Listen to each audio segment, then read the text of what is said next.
Malaysian 370, contact Ho Chi Minh 120.9. Good night. Good night, Malaysian 370. Breaking news tonight, a Malaysia Airlines flight with 239 people on board, including 4 Americans, has gone missing.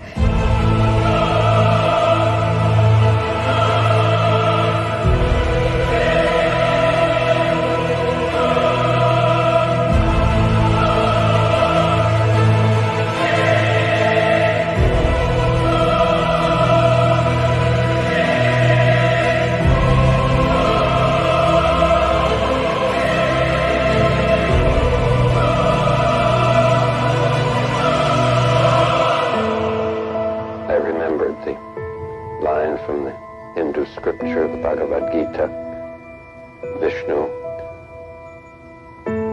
is trying to persuade the prince that he should do his duty, and to impress him takes on his multi-armed form and says, "Now I am become death, the destroyer of worlds."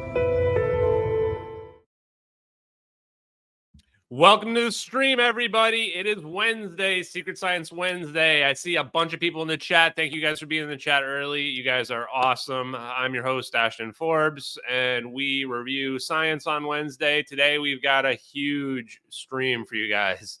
So the last couple of days have been insane. I just want to do a quick recap on some of the stuff that's been going on. Yeah, hey, everybody who's been in the chat. Hey, guys, how are you doing? Appreciate you guys. Wow, so many people.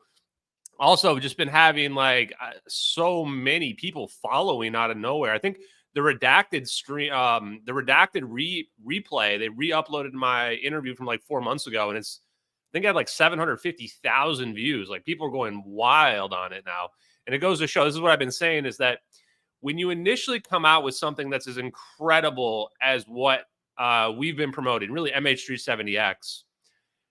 People need a bit to adjust. The ontological shock is too much. You watch an airplane literally get teleported out of the sky by some floaty plasma orbs, and you go, that can't possibly be real. But as time goes on, you start to adjust, and you start to go, maybe it can be real. And as I've consistently said, more and more stuff keeps coming out. And as more stuff comes out, it just keeps corroborating the videos. So the newest thing that's been coming out is we can blow up lithium-ion batteries remotely. And yesterday, and this is really not a laughing matter. It's just wild to see. But Israel blew up a bunch of Hamas pagers, and they did it by sending a signal to the pagers. And people said, "Oh well, the batteries couldn't have exploded like that. It must be C4." But how would they get C4 in all of these pagers? So it turns out they put some kind of chemical in the batteries in the manufacturing process, and the safety checks and inspections just didn't get them. So all these guys got these pagers, and they just detonated them. There's videos all over where people, you can hear the beep. They look at their pager, boom, it explodes. It turns out that chemical like causes the explosion to amplify. So they actually are overloading the batteries, and the explosion amplifies, so it's not like a traditional lithium-ion battery burn. But this is huge because now you see like, wow, you can just send a signal to some lithium-ion batteries and cause them to remotely overload in an electronic device. Even if it's not just an explosion, like you can cause them to overload and it's going to start on fire. Why is that important? Well, for the last year, I've been sitting here promoting this fire idea where this was not stolen from anybody else. Like I and MH370X did the research into the missing plane, MH370. We found out there's all these batteries on board, way too many. There's a bunch of witnesses that corroborate it. Even the flight path corroborates an emergency event. It clearly was a fire. And then the question is, okay, well, why are they covering that up? Because this was some kind of covert operation of the United States against China for the free-scale semiconductor people on board. So now we can actually fit together like, oh, they ignited those batteries remotely. They probably had like one of the spy planes nearby ignite the batteries. And they knew it wouldn't blow up the plane. But they also knew the plane would have to turn around because it's screwed. So like this causes it to move away from China and go somewhere where they can have their orbs or their rendezvous points set up. Absolutely wild. And so today what happened was a bunch of other stuff started exploding. You had radios blowing up, walkie-talkies. They had scooters blowing up. Just anything that had a battery in it is basically just blowing up in Lebanon, right? Is that where it's happening? Wow. Absolutely nuts, guys. Totally nuts. And this is scary, man. Like, yeah, watch out. Somebody says, watch out your batteries. I mean, I don't want my phone next to me anymore. Like, you know how wild this is as somebody who's like exposing the United States government? This is like, okay. I mean, this is like what I'm saying is they can take you out any way they want. And the best part is they can just convince the world too that it was like some freak accident. Like, yeah, the dude's battery just exploded in his phone. Oop, sorry. Holy crap, man. Yeah, so pretty scary, guys. So that's one of the big things that happened. Now, last night, guys, holy crap, last night. So today we are going to go over hypersonics and hypersonic plasma because they're connected. In order to achieve hypersonic speeds, we use plasma. We're going to watch an interview with Paul Czysz, I think is how you pronounce his name. I finally found out. And I've now decided he's like the sixth man of the year award right now, guys. If you don't know what that means like in basketball, you have 5 people on the court, and then you got your 6th man who comes off the bench. Paul Czysz is like he's not quite on the Mount Rushmore, but like, he's fighting for a spot. He's fighting for a spot. So I watched this clip that somebody, I think it was We Are the Change. Respect to you. The guys who have been clipping stuff and putting it in the Discord, I love you. Saves me so much time and makes it easy to share that stuff across social media. So he's going to explain how they use plasma to achieve hypersonic speeds. And I was sitting there just thinking through it last night on the couch. And I go, holy crap, we can actually piece together how this all played out. Like, we know what's going on with the orbs now. We can piece it all out. And then I thought, holy fucking shit. Salvatore Pais made the orbs. He made the orbs. He either made the orbs or he knows exactly who did. Right? Like, it just makes too much sense. If you guys have not been following along with everything that's been going on for the last year, what happened was a year ago, October, somebody told me you should email Salvatore Pais. He has these patents, and it's like right along the line with what you have been talking about. And I go, okay, give me an email address. I find an email address, and I thought, there's no way he's going to respond back. I thought, like, a lot of people, if I email them, especially like physicists and engineers, like, they don't respond, or, you know, they just don't have time for what I'm doing. They think it's too crazy or whatever. So I thought, here's a Discord invite, by the way, for people who are interested. So I email him. He emails me back within a couple hours. And he's like, let's do an interview. You can pick any Sunday you want in the next month. And I'm like, whoa. And that's when I set up my podcast, which I've been neglecting pretty heavily because I've been doing all these live streams. And I prefer to go through the science with you guys, but probably we'll go back to doing some podcast stuff as well in the future. So he gets back to me right away. And he was super excited to talk to me. And if you guys watched Hard Truths #1, which you can find if you just go to the podcast on YouTube right now, if you want, if you're on YouTube. And it was weird. I spoke about this like just, I think, a week ago, where I said it felt like he knew me somehow. Like when somebody knows you and he's like so excited, like, Brother Ashton, you are a great man, blah, blah, blah. And I'm just sitting there like, what does he know about? You know, does he see my future? Like, this is so weird. You know, I'd never met him before. I had read all his patents before, but I'd never met him. And yes, he's Romanian. And I'm going to go into, actually, I'll say this right now as well. Earlier today, I also decided to look into like his past because I had never done that, actually. He's like a ghost on the internet. He has no presence on the internet. Like, there's something about NASA helped write his support and fund his dissertation in like 1999 or something like that. And then there's nothing. And then all of a sudden he comes out and he's like associated with the Navy, and he's got these patents that are getting approved in like 2016 through 2018. He's just not out there at all. So what's he been doing with the Navy and the Space Force for the last, I don't know, 2 decades?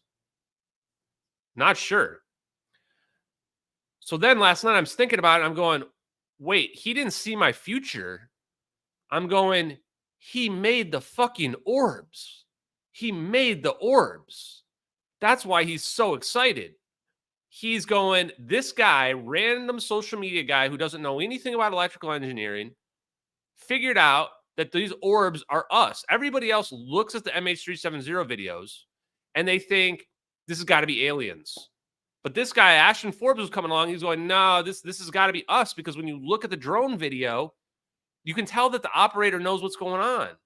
And then I had made this whole post about superconductive harmonic orbs. And if you're the guy that made the orbs, you're going, this guy got my thing. He got my technology. That's the only conclusion I can come to now. I can't shake it. It honestly, like, my whole world was spinning because I'm sitting there thinking, oh my God, I was sitting in interviews with the man who made the orbs and I didn't even realize it. I didn't even realize it a year ago. How wild is that? And so, yeah, Salvatore Pais, he does 6 interviews. He does 2 with me. He did 2 with me, Bernie, because I did one with him alone and then one with the Dave Rossi together. And the one with him and Dave Rossi was super weird. Super weird. So check out Hard Truths number 4, where like Dave and him are like talking in code. I'm like, do these guys know each other?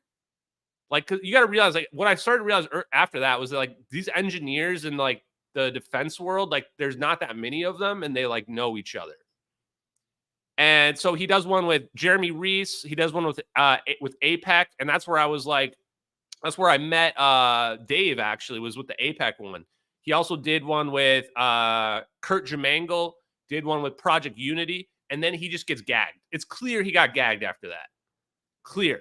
And I'm thinking he got gagged mostly because of my interviews, because like he was like telling us everything.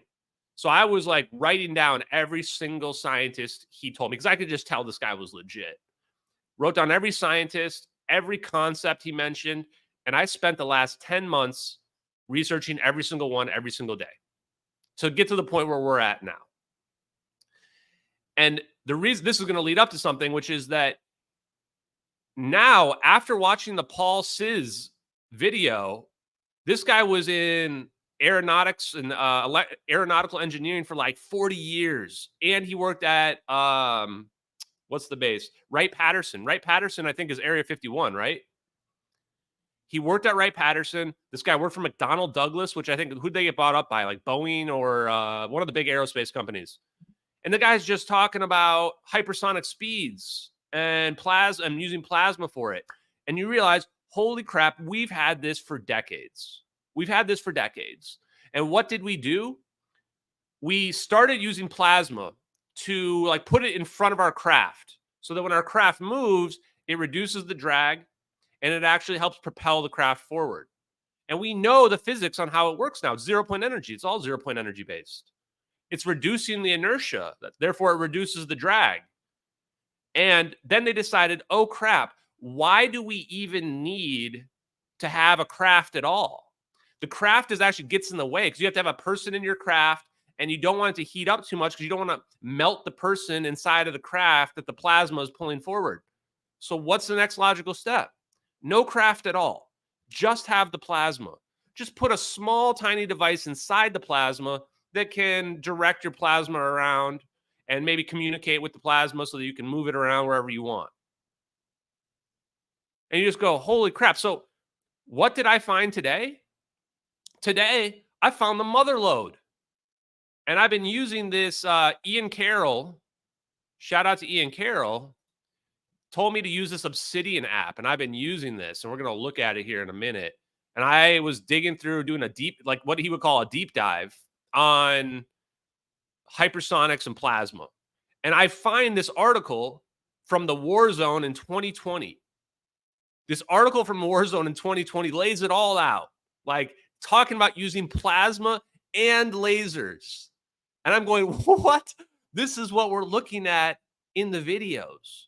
Talking about using plasma and then using a laser to direct the plasma around in 360 degree direction. I'm like, what? And it has the scientific papers and all these contracts. And the contracts aren't even the classified ones. There's $70 billion in classified contracts related to plasma research and using plasma as like a propellant mechanism and using lasers to move stuff around. What the hell? So, guys, we're just at the point now where, like, if you break it down, I'm going to pull up just the drone video, because the drone video is the money video. This is the one where, like, you just learn all the secrets. Of course, they came after Edward C. Lin for leaking this video. Are you kidding me? This video is like, this is our most secret weapons that are all like classified operations and projects all grouped together to make these orbs. And then he just releases the video on the internet. And also, by the way, is this cropped? Is this video cropped? I think it is. I think they cropped this video to remove the HUD information. I can't believe I didn't realize that before. It should be wider screen. I think the user cropped this video. We never brought this up in the last year. This has never come up. And somebody who looked at it, who was actually in Intel, and they said, "Huh, do you think the videos, this drone video is cropped? Because the HUD doesn't look quite right." I went, "Oh my God, yeah, it's cropped. All the HUD's gone." So somebody cropped not just the satellite video, they cropped the drone video as well. This indicates it was 100% a U.S. military member who leaked this. Because why are you cropping the HUD information? You're cropping the HUD information because you don't want to give any excess information to our adversaries. You're giving the minimum. And this also tells you that the person that leaked it almost certainly thought it was UFOs. They almost certainly didn't even know what we were looking at here. Because they're just thinking, these are UFOs. This is crazy. They're like, the world should know that UFOs exist. But they don't want to give away like the HUD information on the drone, which is comparably insignificant compared to the information that you're giving us here on how these orbs work. So, absolutely wild. So people, what's HUD? HUD is the information, like these drones and stuff, they have a bunch of numbers for like altitude and all these stuff. And this is our sensor data, basically. It usually goes up on the left and right, but there's usually some on the top and the bottom as well. And so that will give you all the sensor information for the camera. It tells you the altitude, the speed, everything that's going on. It might even be like coordinates and locations in the HUD information. I forget. Yeah, it stands for heads up display. There you go. So what was I going to say? I kind of lost my train of thought right there. So anyway, so these videos, like the link that I found basically explains how, like, the history of how this science is played out. And then we've got all these classified projects in the billions and billions of dollars, $70 billion just in 1 year that we're just putting into classified projects around plasma research. So today, I'm trying to think of the order we should do this. We're going to watch a couple clips about Paul Sis, who this guy obviously knew. And we're going to look at some of the research that I showed as well. I think it's best if we start with the Paul Sis stuff, and then maybe we look at some of the research I found, and then we watch the longer video. I think that's probably how we'll do it. Now, if you've been watching me, you may have already seen the longer video. The longer video is like 38 minutes long, but it's hugely important because I was not, 70 billion just for plasma research. What? So the longer video is important because he talks all about 0-point energy in Sakharov. And I'm pretty sure the first time we watched this video, I had no idea who Sakharov was, and I wasn't all on board with the 0-point energy thing yet. I didn't even understand that. And now I was watching it again, and I'm like, holy crap, he was telling us everything. And it's the same stuff that Salvatore Pais is saying. It's the same stuff that Hal Puthoff is saying. Like, it's all just out there. Oh, yeah, so this was the next thing I was going to say, is that we figured almost all of it out. We figured all of it out. We have 2 videos. We can explain the history of how we've developed this hypersonic plasma technology with these orbs. We can explain the negative energy laser they're using for like gravity waves to pull themselves forward. We can explain who the leaker is of the videos, Edward C. Lin, and we might have the guy that made the orbs, Salvatore Pais.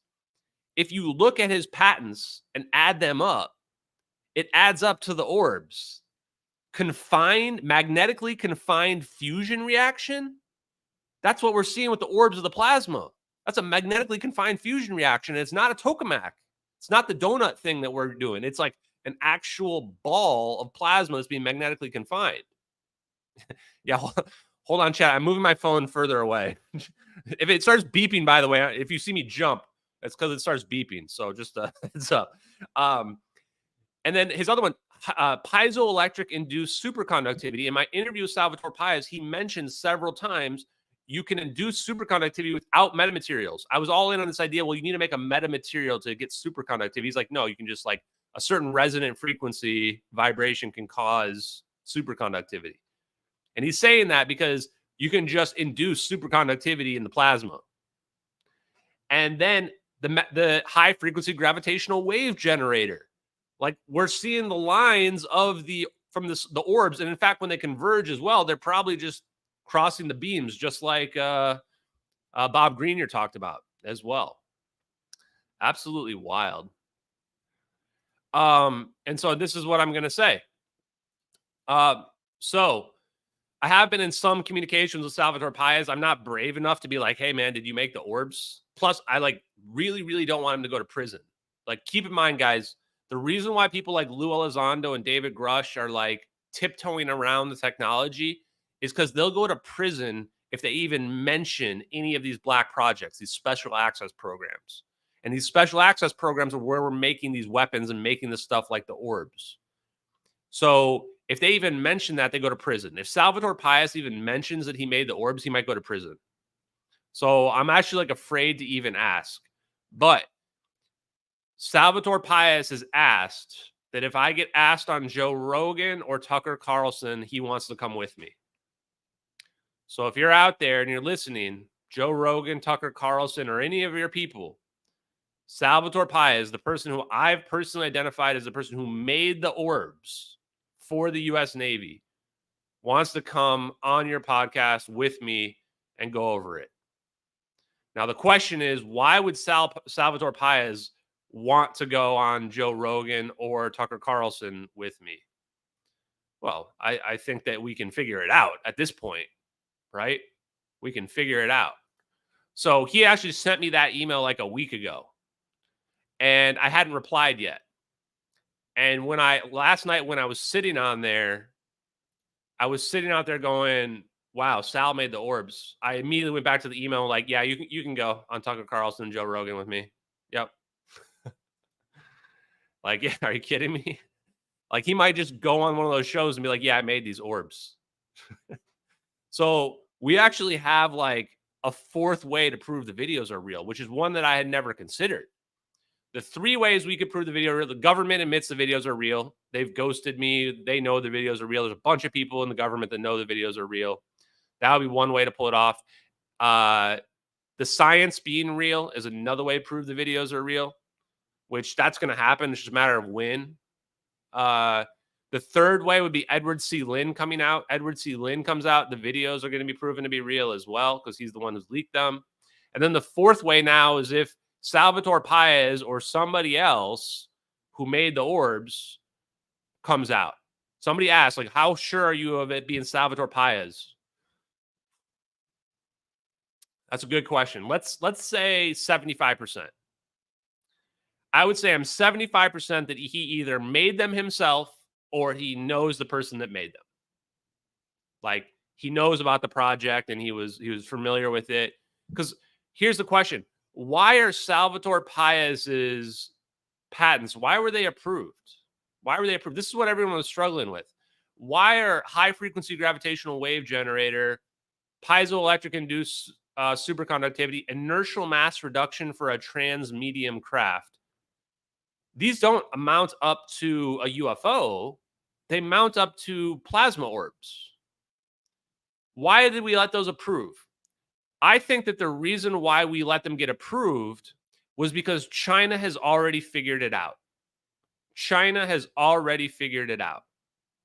And Russia has probably already figured it out too. In fact, when China and Russia saw those videos of us teleporting to MH370, I guarantee you they knew it wasn't fucking VFX or some pyromania asset or some bullshit like that. No. I guarantee you that they knew they were real and they immediately started reverse engineering it. This is also explains why I have not been more directly silenced, is that China and Russia already know. So it doesn't matter. Like, we let the world know, so what? You could even argue some of them might just be like, hey, let's just give this Ashton guy a shot and let's see how far he can take this, because it's kind of a pain in the ass to get people to believe that this stuff is real because it's so far beyond the paradigm. So I think they let those be approved also so that China could not monopolize the technology. Because if China knows and they have their people patent it in the United States, it gets really awkward. Because then the United States has to come over and be like, no, you can't patent that because, like, we are going to patent that, right? Also, if it's fake, then it gets even more. If it's not fake, it's even more awkward, because if somebody patents it and people are like, no, that's fake, well, you have this whole shebang where it's like it's going to be a mess because we know it's real, but we said it's fake and blah, blah, blah. With regards to the science. So, wow, guys.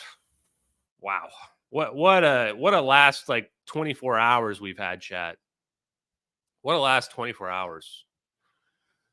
Somebody mentioned Matt Pines. Matt Pines is one of these UFO people that blocked me, like, way back. So one thing you have to realize about the UFO community, guys, is, like, half the UFO community is, like, far left liberals that they think that the government's just gonna, like, that they have the most biggest conspiracy ever, hiding alien life, crash retrievals, but that the government will just admit it one day. Yep, we committed all these crimes, guys. You got us. Like, it's actually just insane that people think this. The government is never going to willfully admit this, man. They're not going to willfully admit to massive crimes to the people. It's not even like, you can't even pull this off. And so a lot of these UFO people hate me also because I just usurped all of disclosure from them. Like, I came in out of nowhere. I figured out, like, the biggest conspiracy ever. It's way more than what any of the UFO people had ever been saying. Nobody was talking about warp drives or teleportation or any of this stuff. And I came in and I just blew up their whole spot. They all had this, like, I guarantee you there was this plan where they were, like, slowly want to drip the information to the public over the course of, like, decades and decades and decades and slowly get people acclimated. And I just came in like, nope, warp drives are real. We've got teleportation's real. Wormholes are real. Free energy's real. And oh, by the way, like, the government has it all and they're covering it up. And it's not aliens when we're seeing it out there. It's, like, mostly just us. Now, maybe there are aliens, but definitely mostly us out there at this point, And when they talk about these drone incursions, you ever notice on these drone incursions that keep happening, there's never any videos of it? Weird, huh? So the UFO community hates me because I've just blown up their whole spot. It's like I came in and just snatched their girl away from them, basically, Whatever. Honestly, I don't really care, to be honest. I really, really, really don't. I think it's hilarious. I get kick out of it every time because, honestly, I don't care about getting the credit for disclosure or whatever. There's plenty of credit to go around. I just want the credit for solving the case of the missing plane. That's what I want.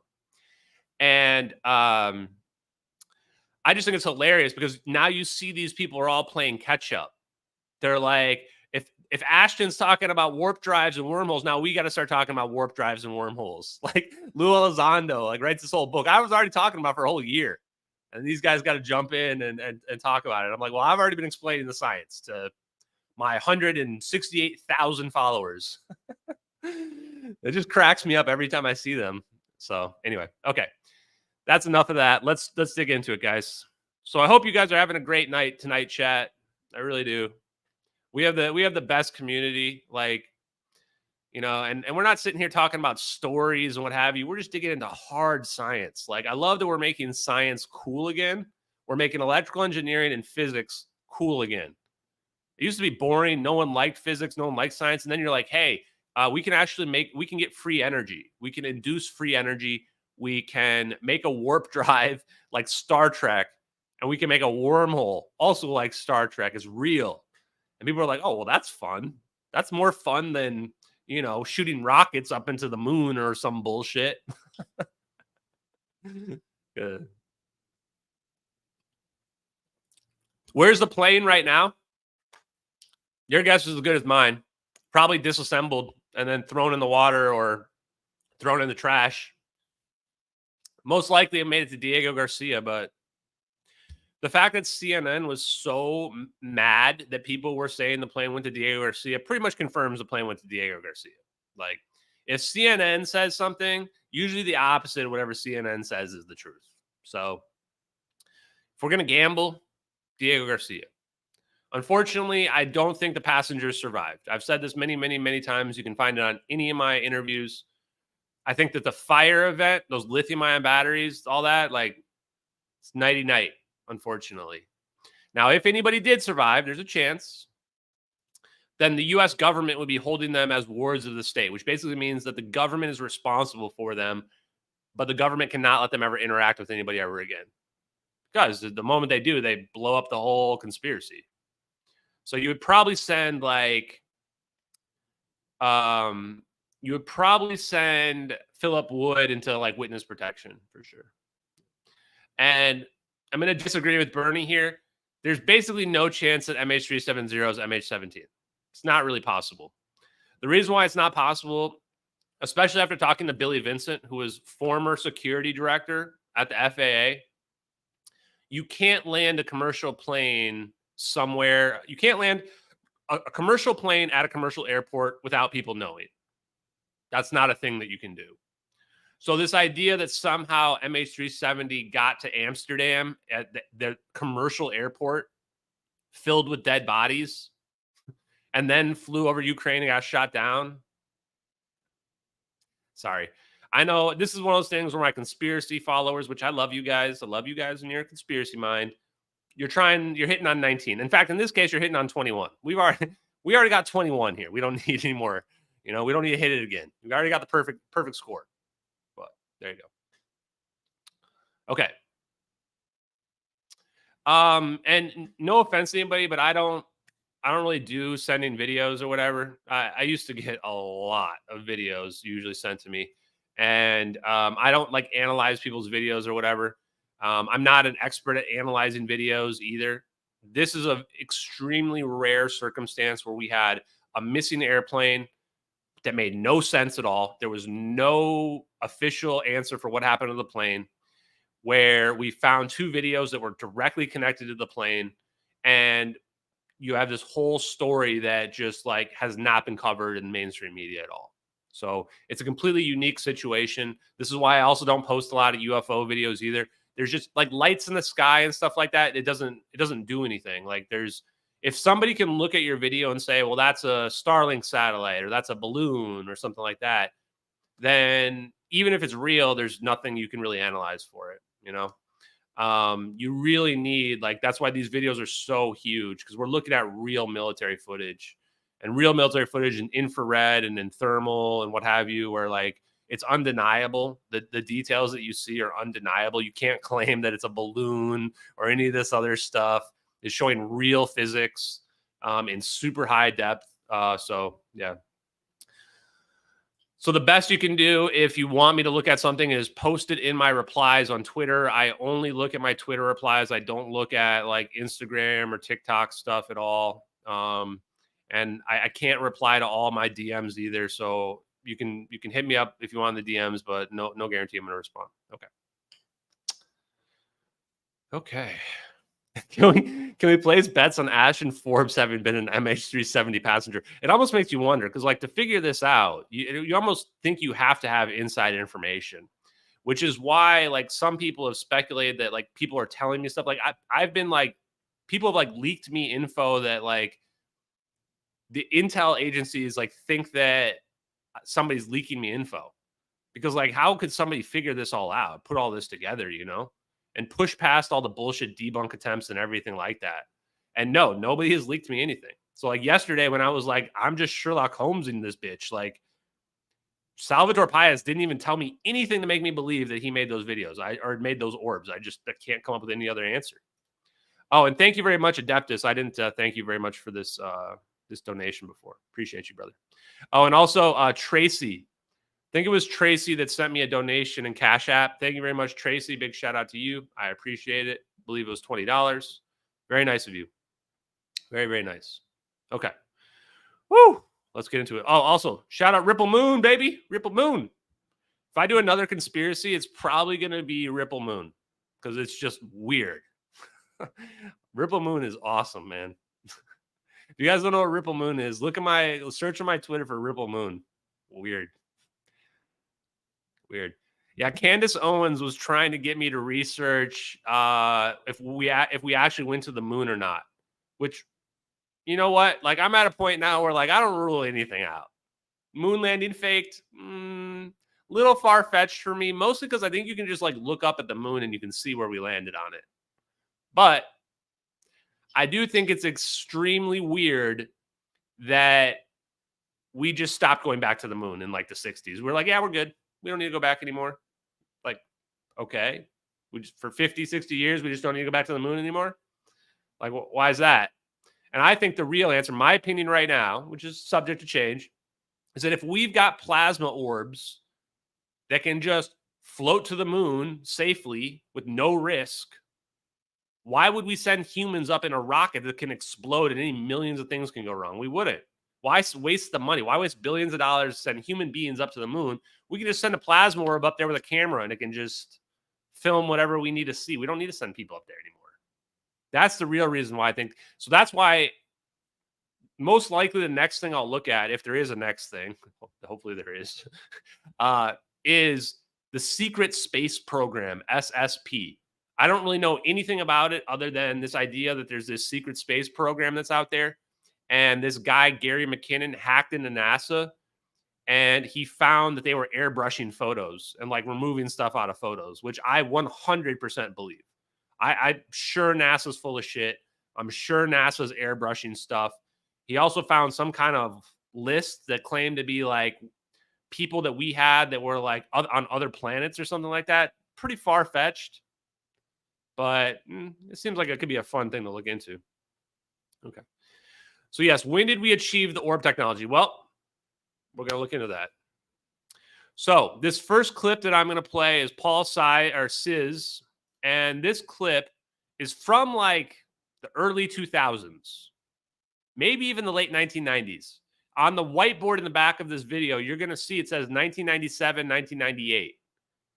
And he's going to say, we've had this technology for 30 years. 30 years in 1998. I mean, that goes to the 60s.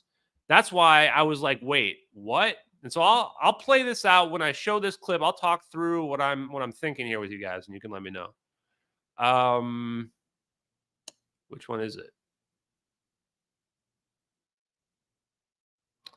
Sorry, I'm looking for the right clip here. I actually don't know which one the right clip is.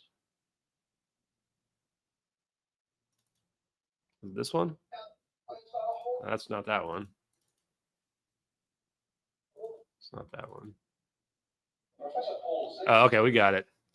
Okay, here it is. Paul Sis was head of hypersonic research during his career at the McDonnell Douglas Aerospace Corporation.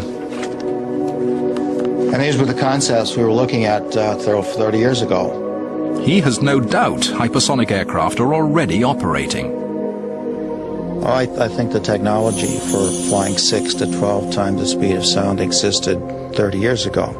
And all that's happened in the last 30 years is that the airplanes have gotten lighter and they've gotten easier to build from the challenges that we had. So there's been people that have seen these, and they all look very similar. They're triangular-shaped vehicles. Assigned to Ajax, Professor Paul Sis has... Okay, he mentioned Ajax. So last night after I watched and posted this clip, I went and looked up Ajax, figure out what it is. Apparently it's this Russian spy plane, and it was using this plasma on it. And this is where I start digging into this, and I start realizing, like, shit, we've had this for decades. In fact, it even argues that the SR-71, the spy plane that could read a book from high altitude in the 60s, it was using this plasma technology as well, which is a combination of plasma and magnetohydrodynamics. We might have to do a separate thing on magnetohydrodynamics, but it's basically like using magnetic fields to create propulsion. Pretty cool. This guy, P123Z, you're cracking me up today. Okay, so here we go. Let's finish this. Track down scientific papers to piece together the puzzle. So SR-71 was not the Aurora. So the Aurora, I found out about that too. This is like, people have denied that the Aurora exists. It was like a thing that we were supposedly made after the SR-71. They're all based, what you're going to realize, all these spy planes are based in the same physics and the same science. What you're looking at right here is that the big issue is when we start moving this fast, there's too much friction. And the friction causes the plane to heat up and rip to shreds. So what they do is they put plasma in front of it, and the plasma removes the drag. Now, why is the plasma removing the drag, chat? If you've been following along with quantum mechanics and zero-point energy, you know why the plasma removes the drag. Because you're removing the zero-point fluctuations in front of you. Remember, if I remove the zero-point fluctuations in front of you, it reduces your inertia, which is the resistance that you're feeling. And you fall forward. You fall forward into it. So it turns out what you're going to hear him explain here is exactly both of those things. Energy bubble, or air spike, carves a path through the air by ripping electrons from molecules to form a plasma. This forms a cushion between the shockwave and the aircraft's skin. The Russians have induced a cold plasma by means of a plasma torch that introduces electrons. It makes the air electrically conductive. Very low energy in the front of this vehicle. And in doing so, in a mechanism. I mean, what did he... Cold plasma, low energy. This is low energy nuclear reactions. He's talking about LENR. He's talking about Bob Greenyer stuff right here. This is, again, this was the... Look at the time. 1996, 1997. You can read the board right there. 1996, 1997, he says right there. And he says we had this for 30 years. This was 30 years ago, and we had it for 30 years back then. This is when I started to freak out last night, chat. I'm going, holy shit. Paul Siz is like, had it all figured out 30 years ago. And he's saying we had it figured out 30 years before that. And then I just start looking at these spy planes, and I realized all these spy planes, including the B-21, that the first video ever was just posted today, they're using these static electricity, the electric universe model. They're using it for lift. They're using it for lift. All of them are. They're all using this plasma stuff. Mechanism that we do not yet understand or cannot calculate, the strength of the shock wave reduces in half. So the entire vehicle now flies through the air at half the drag it would have if it did not have the plasma torch here. As well as reducing drag, this layer of electrically charged air helps propel the aircraft. Powerful magnets accelerate the charged air past the craft, generating almost half the total thrust. This futuristic propulsion is called magnetohydrodynamics, or MHD, and it could propel Ajax to incredible speeds. Since Professor Ziz began probing Ajax, the curtains of secrecy have descended again. But a few more tantalizing details have leaked out. There are some interesting tracks out of a radar site in Sweden, about a year apart, of what I've been told have been the demonstrator flying about 12 times the speed of sound. And the second flight was a prototype flying maybe 16 times the speed of sound that flew all the way across Russia. Look at the SR-71. It was built all over the United States. There were maybe 30 suppliers that built parts and didn't know what they were building. They were only when you assembled them did you know what it was. That was the best kept secret that was out in the open. The SR-71, people were building parts for it, and they didn't even know what it was.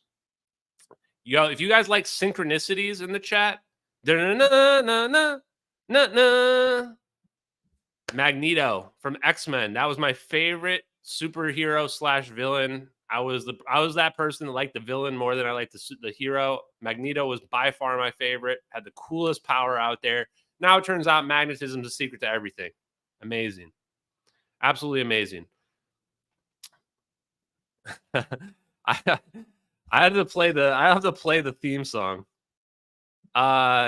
So the next thing I want to show, I'm not going to show this whole thing here, but I just remembered somebody sent me this Instagram thing because I was posting about this and like, you have to watch this.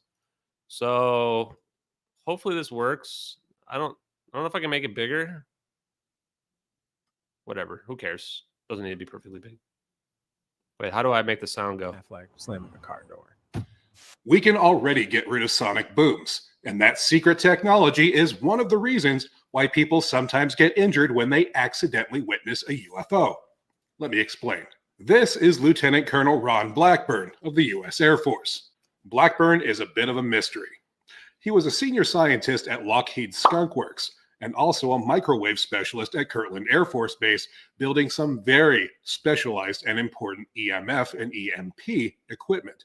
But while Blackburn was doing this, he was also strangely involved on the down low within the UFO community. And right now we're going to listen to a clip of an interview with Blackburn where he describes some technology he invented to get rid of sonic booms on secret aircraft. The rumor in the scuttlebutt is that you may have used some UFO technology with this. Is there anything true to that? Well, what can you say and what you can't say? well, I can be pretty open about that. So I engineered the process to mitigate or eliminate sonic booms. So that can actually be, you can actually get rid of them, huh? Absolutely, get rid of it. The sonic boom completely dissipates, then would allow flights over populated areas without the hazard of the boom. Yeah, without knocking everybody's windows out. Absolutely. I probably made a mistake when I found the patent in the United States Patent Office. I included some sketches. They'd like to know how your idea originated. And I actually drew a few sketches of flying saucers and the method that the saucer uses to mitigate the sonic boom. And I used the same technology. Basically, it's high-powered microwave from the leading edge of the disk to preheat the air. This technology involves using the resonant frequency for oxygen, 60 gigahertz, and sending out a microwave beam at that frequency in front of the craft or disk. And as the craft moves through the air, it gets rid of the sonic boom. So I don't know if that's quite correct. It's definitely related to the 0-point energy, but a couple people asked, like, how are they moving like this? Because when you remove your inertia, there's no resistance anymore. And now you can move any direction you want with no resistance. And so with the plasma is the best, because this is why it's better than having a craft. Because with the craft, you fly forward and you put the plasma in front of it. And you're still restricted. You can't just move any direction you want. But if you just have a ball of plasma, now you can move any way you want. If you look at Salvatore Pais's inertial mass reduction for a transmedium craft, how do you do this for a craft? You put it in a pot. You put a pocket of plasma around the craft. And if your pocket of plasma is around the craft, completely encompassing it on all sides, then you can do the same thing with your flying saucer or whatever you want, right? So, but that's much more complicated. And you have to deal with, okay, well, what are the G forces? You have to have some artificial gravity inside for the passengers. You have to figure out how are you going to get the passengers from the inside to the outside and vice versa. So this is why, like, I'm 100% sure the orbs are us, because that's the most rudimentary form of this science is you make an orb. You don't have anybody inside of it. You don't have to worry about that crap. Just an orb. And the orb has zero inertia and can move in 360 degrees, no problem whatsoever. Notice how Blackburn states that he made a mistake when he patented that technology by including some sketches of UFOs using the technology. And here are those patents right now, and you can see for yourself the discs that he included in the patents. And this second patent is technology that surveils and detects whether or not a human can see a craft, or as they put it, an artifact as it sits in the sky. For many years, it's been rumored that the B-2 stealth bomber ionizes the leading wing as it flies through the sky. This might just be another layer to the onion of what that technology is and why it does that. That the B-2 bomber actually seems to qualify as an electrogravitic craft. The military has admitted that it electrically charges the forward leading edge of the wings. There's also a very high dielectric being used. Depleted uranium is used on the forward edge of the wings. And whether or not there are other applications for that technology and that design, we're recognizing that because the exhaust gas is also negatively ionized, that all of a sudden we have the high voltage charge separation that's necessary to provide an extra propulsive force. Blackburn's involvement with the UFO scene is very interesting. He helped co-found a very secretive MJ-12 style group within the government. Okay, I think that's good enough for that clip, but very interesting clip right there, right? So now and it ties together the SR-71, the B-2, they're all using these mechanisms. And this should make you wonder about Salvatore Pais as well. Like, what has he been working on in the Navy? And presumably, he was a smart enough guy that he saw, like, oh, we're using this electrostatic force for lift, where at that point, you don't even need fins on your craft anymore, because the fins are going to allow you to go up or down, but you just change the positive and electric charge in the wings, and it will do the same thing. It'll let you go up or down like this. And then what's better? Well, why do we have a craft at all? Just use the plasma. Now the plasma can go any direction we want. Pretty wild. So let's go take a look. Welcome. People who just jumped in, welcome. Appreciate you guys. What do you want the clip to? You want the link to that Instagram reel? Yeah, hold on. Here's the link to the, I think this will work. Try this link to this Instagram reel. See if that works, chat. The videos, I don't know where the Paul Sis one is because people sent it to me on Discord, and the one we're going to watch here in a minute is one that I got like a year ago, almost a year ago, and I just downloaded it. I don't remember where I got it from, but it's Dr. Greer is the one we're going to watch. Okay, so now I want to spend just a few minutes, and I want to show you some of my research that I was doing a deep dive yesterday and then after work today as well. So let's see if we can get this to work. I've never shared one of these whiteboards, so we'll see. This could be really cool, or it could be a super annoying. Oh, okay, here we go. Okay, look at this chat. Oh, yeah, this is going to be great. Oh, I can't wait to use this for all my research from now on. You know how much easier this is going to be for me for sharing research using this Obsidian whiteboard? Because you guys can now see all the stuff at a high level here. And so basically what I've been doing is I take a topic like hypersonics, and then I just start looking for stuff related to it. So this paper here called Space Access, Where Could We Have Been and Where Could We Go?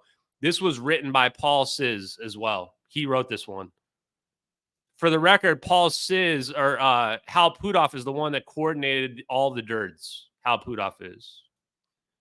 Yeah, Ian uses it. One thing Ian doesn't realize, I may have to DM him and let him know, is that maybe you can't do it on Mac, but he doesn't like that you can't add highlights. But I just take screenshots with the snippet tool, and then I highlight it, and then I paste it in here, and it works fine. So we found this DIRD by Paul Sis. I was reading it, and the Paul Sis one, it's not that great. It's mostly like, we've been messing up. We could have this for 30 years, and we don't. But it wasn't as great as the video, the clip that we just watched. And I haven't read the whole thing yet. So we may look at that at a later point in time. And then here was another paper that somebody shared in the Discord. An image of one here using magnetohydrodynamic instabilities in plasma configuration. Goes to show you at least that this is being researched pretty heavily. And then this one down here I think is really interesting. This one is there a way I can, how does this work? This one's Intro to Magnetohydrodynamics. And I just thought this was interesting here because it shows Maxwell's equations here with respect to the I believe this is the magnetic field lines. Yeah. So the magnetic field lines get frozen into the plasma, into the motion. Now, why did I think that this was interesting? Because when you look at superconductivity, When you look at superconductivity, you see that the magnetic field lines bend around your object, and you get this Meissner effect where it gets stuck in the magnetic field lines. This looks very, very similar. And Salvatore Pais was the one who said that we could potentially induce superconductivity. And when I saw this, there's a connection here. I haven't quite figured it out, but it looks like you can manipulate the magnetic field lines in your plasma in a way that is not normal.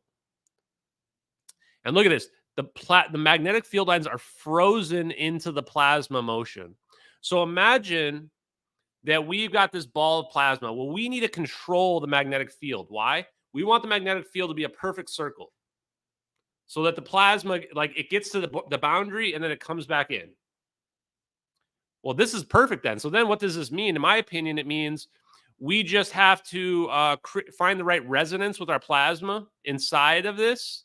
And once we hit the right resonance, it's just going to create this stable structure where you have this perfect sphere. And then the sphere just moves around however we want. That's what this looks like to me. So, yeah, and so are the orbs monopoles? Yeah, I think that they are producing magnetic monopoles, but now this makes me question whether or not we even need it. Actually, so now everybody's kind of saying, yeah, direct the magnetic field lines into a monopole. Yeah. And so we can basically engineer the magnetic field. And if you can engineer the magnetic field and then get it frozen the way you want, you can have a stable ball of plasma that's constantly pulling energy out of the ether, that's never going to run out, can probably last forever. Or maybe there's some leakage and inefficiency and it'll run out after a few days, like Bob Greenier says. But like it says right here, it gets frozen. So like once you've got it set the way you want, it's not going to change. And that's perfect. That's exactly what we want. Especially because when we look at the videos, we can see this structure of this heat signature. And it doesn't change, which tells us that they're manipulating the magnetic field in a way where they have basically perfect control of the magnetic field. Right? Where is it? Right here. Let me see if I can stop one.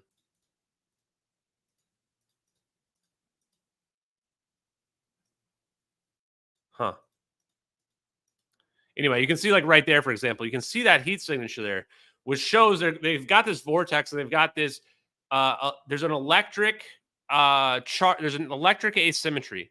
There's more negative charge on one side of this orb than the other. And you've got a perfect magnetic field around it. There you go. Now you've got your plasma orb. Yeah, it looks like flux pinning in superconductors. Exactly. So when we go back to this, you go, this looks like this. You cannot not see the similarity to flux pinning. This looks very similar to flux pinning in superconductors because we're inducing superconductivity. Quantum gravity. I haven't seen you, but good contribution today. Appreciate it. Okay. Now let's see what else we got. Oh, this paper I haven't looked at quite yet, but look at the heat signature on this right here. MHD instabilities in simple plasma configuration. So this is actually, I need to go ahead and move this. Pull this up here. Add a line. So this is MHD instabilities in simple plasma configuration. Actually, let's move this down a little bit. And you can see, look at this heat signature. Whoa, chat. There it is. We're staring at it. Boom. Boom. That's your orb.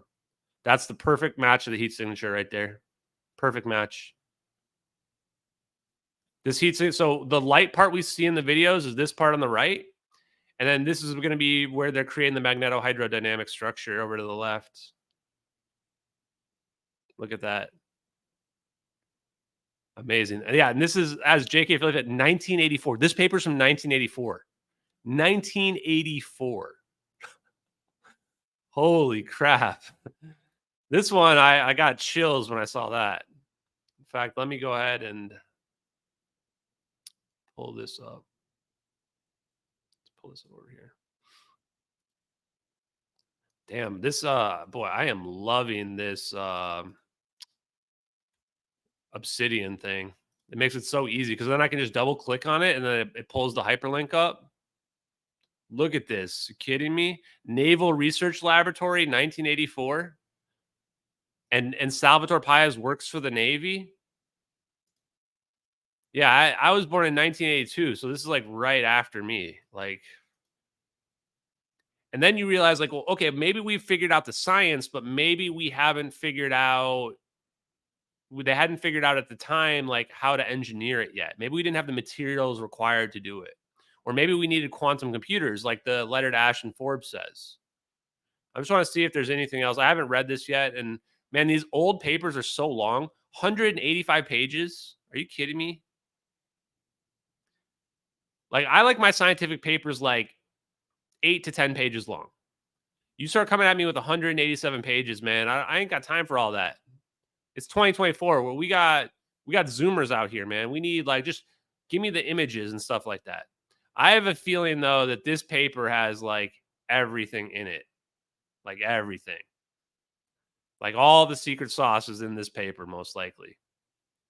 Like how exactly to manipulate the magnetic field, how to structure it, you know?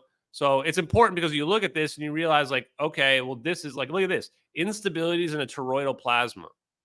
Like, this is all about how to make your perfect plasma structure. Yeah. Why is this paper public? Because they're not afraid. All of these papers have been public. That's the craziest part, is like, when I tell people it's all out there in the public view, people are like, yeah, well, then it's not secret. And I go, yeah, not really. The bigger question is, why are we ignoring it? Why do we ignore this stuff? Because no one understands it.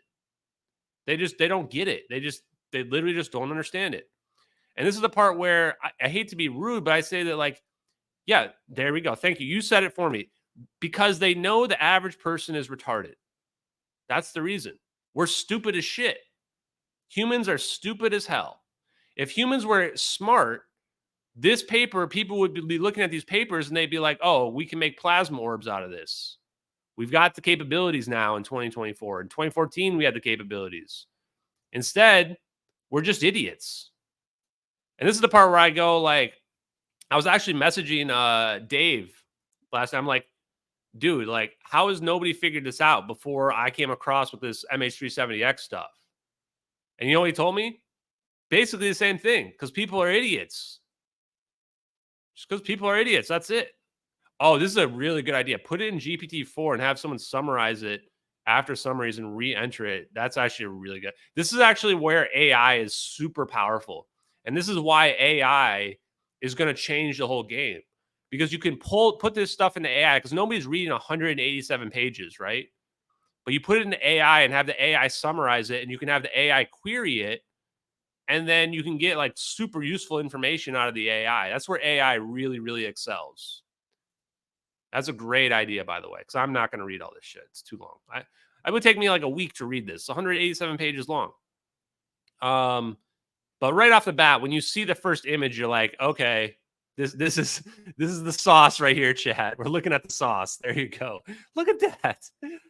Look at this. That's our plasma orb right there. Incredible. I almost guarantee this paper's got the answer to how to make the plasma orb in it. I almost guarantee it. Okay. Let's close that. Let's go back to our sweet thing here. Okay. What else we got? So here's another paper, the effect of the plasma sheath in hypersonic flight. We're going to skip this, but just goes to show there's more papers out here explaining how the plasma is reducing the drag and allowing extra propulsion. This one was from 1980, I think, or 1990, something like that. Let me just double check. 1990. Oh, actually, no. Tokyo University, 1981, 1983. So once again, for the people that are like, you know, how long does this go back? This goes back a frightening long time. Frighteningly long. And then this one's non-equilibrium gas and plasma dynamics. So this one's also kind of similar to that other paper explaining how the plasma really operates and how you can create these coherent structures out of it as well. Yeah, plasma is amazing. And yes, Yahtzee secret sauce. Can you use? I haven't figured out that, guys. Just bear with me. I will eventually try to make this stuff public and usable. Hopefully this is saving to the cloud somewhere. I'm gonna also have to figure that out. I want to make sure this is saving the cloud so that, like, if I get a knock on the door and they steal my hard drives, I want to make sure we don't lose any of this stuff. And if so, I'll put it in the Discord as well for people. Okay, we're almost to the spice. We're almost there. So a few others. What was this one? This was a science. Oh, so wild new NASA plasma tech. Here we go. So this paper, and this is the one where you look at this paper here. It says wild new NASA plasma tech reduces drag during hypersonic flight. And this is from 2023. So you're like, wait, 2023? But we're looking at all these papers from the 80s. Why are we talking about it in 2023 like it's new or something? Nothing about this is new. And so I looked at this one, and the way they describe it in these newspapers, like on space.com, is like for idiots, frankly.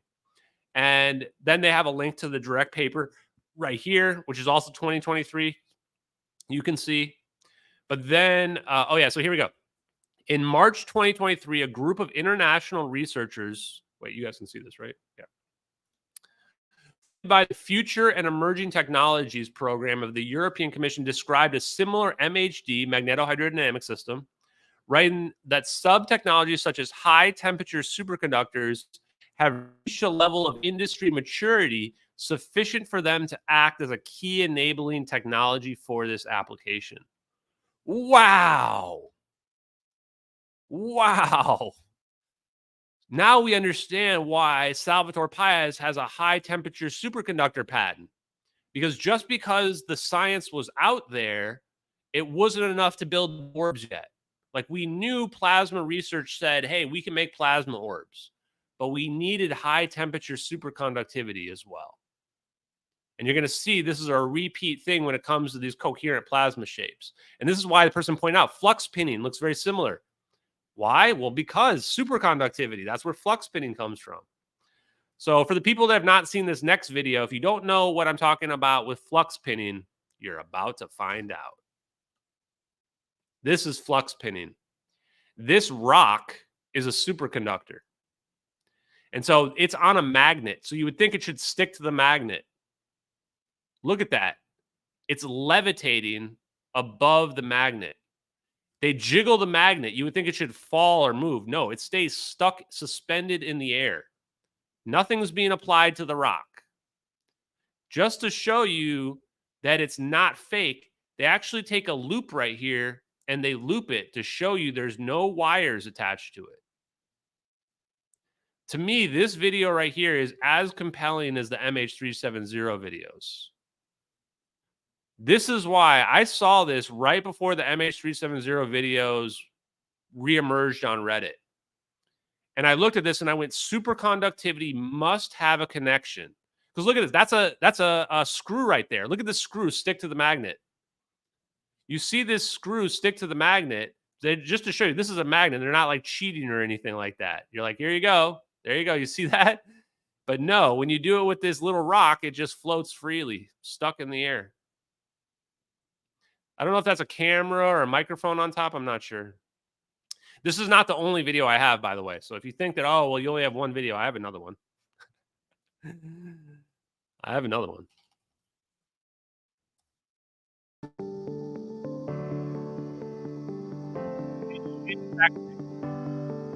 So this is when LK99 got big. This is one of the things that blows my mind, because you're just looking at a rock freely suspended, levitating over a magnet. Levitate. You can see the space underneath it. And this is where people started claiming that LK99 was debunked because other people weren't able to produce it. And I'm like, why don't you just believe what you're seeing with your eyes? Like, you're just seeing it with your eyes here. Just look in what you see. Like, no, I don't want to believe what I see with my eyes. I need a Western PhD like Neil deGrasse Tyson to tell me. Like, well, why are we? This is like, we're so stupid. We don't even believe what we're looking at. Yeah, it's at room temperature. This is not frozen or anything. It's just a rock sitting there levitating. And so it turns out if we produce metamaterials that have the right atomic structure, we can get this kind of stuff to happen. In fact, after they debunked it which was the debunking. Again, like debunking means nothing. So you guys wonder like why I don't give any credit or any merit to debunkers, is because debunking has become like just pseudoscience gibberish at this point. Debunking is like just for idiots to like make themselves feel better and make themselves feel superior to others. They'll say, oh, I wasn't able to recreate this, therefore it's fake. That's not debunking. It's the same way where you say, this thing looks like this, therefore it is that. Like, these are not arguments that have merit. These are false methodologies that produce false positives. So they can't be used. People need to learn how to think critically. That's very, very important in our society. So you ask, how have they been able to keep this secret? Because we're idiots. We're complete idiots. Okay. Go back to this. Let's take a look. We're almost to the spicy one. Oh yeah, so here's this Ajax paper, or this Ajax Wikipedia. I definitely recommend checking this out as well. Now, the reason why I thought this was interesting, down here, Jean-Pierre Petit gets referenced. Now, a lot of people have told me to look into him.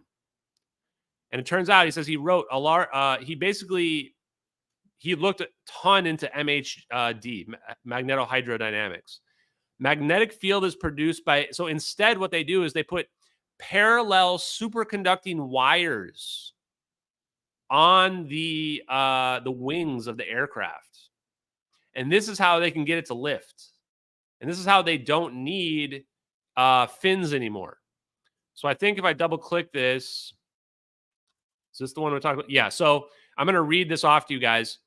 As supersonic velocities can be achieved internally while the external flow is still hypersonic, Petit proposes that such platform could use almost conventional turbojets and ramjets instead of scramjets, more difficult to control, and such the plane would not need vertical stabilizers nor fins anymore, as it would maneuver through locally increasing or reducing drag on particular regions of the wetted area with electromagnetic forces.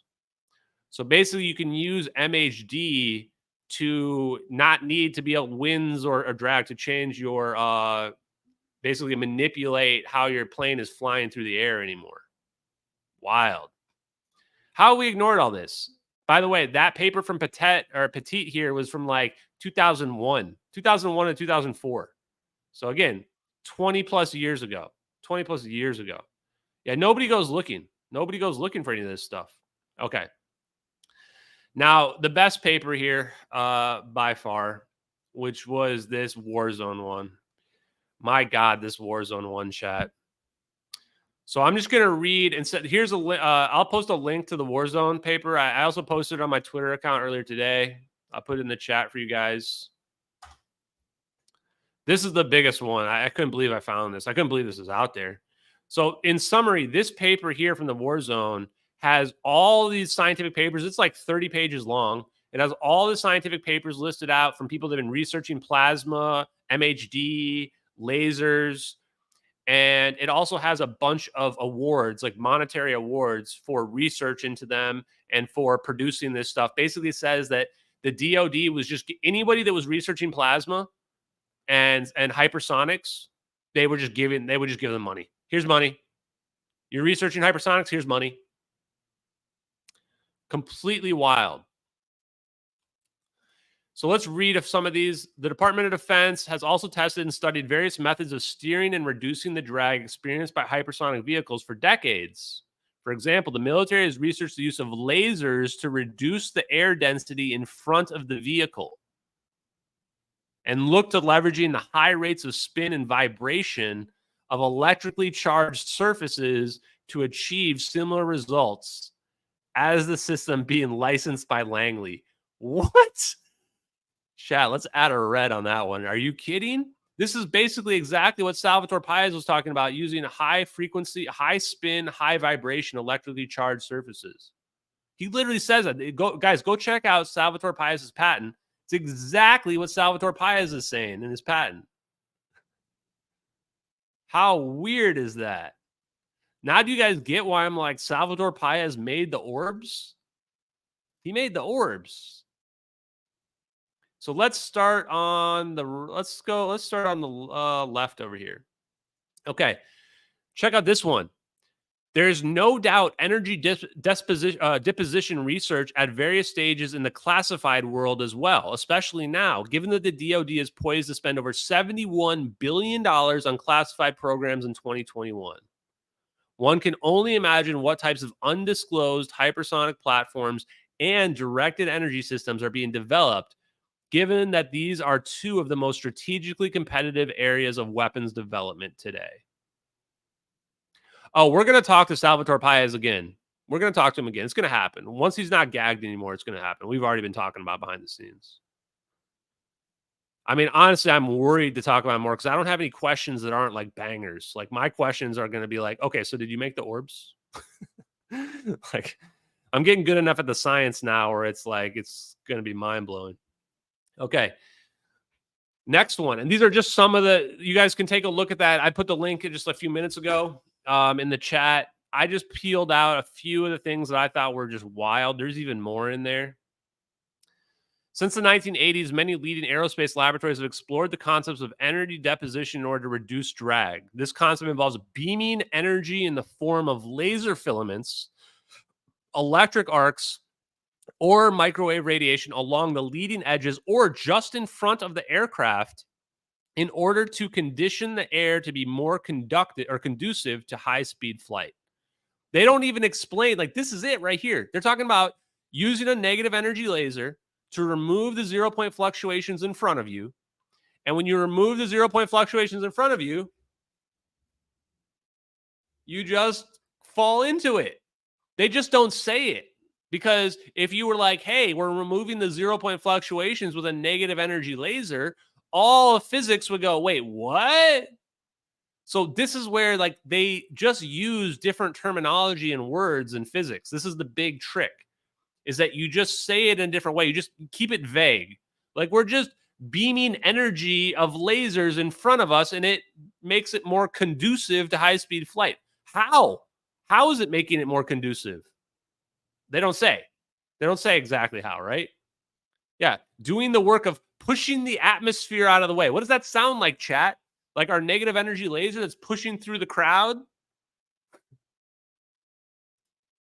It's just, geez, if you think that's another Yahtzee, just get ready. There's more. We're only halfway through some of these clips. Okay. This one, in a 1995 Popular Mechanic article by Gregory Pope, Mirambo claimed that pulsed microwave energy beamed from an overhead satellite could be focused in front of the craft to blast air into plasma,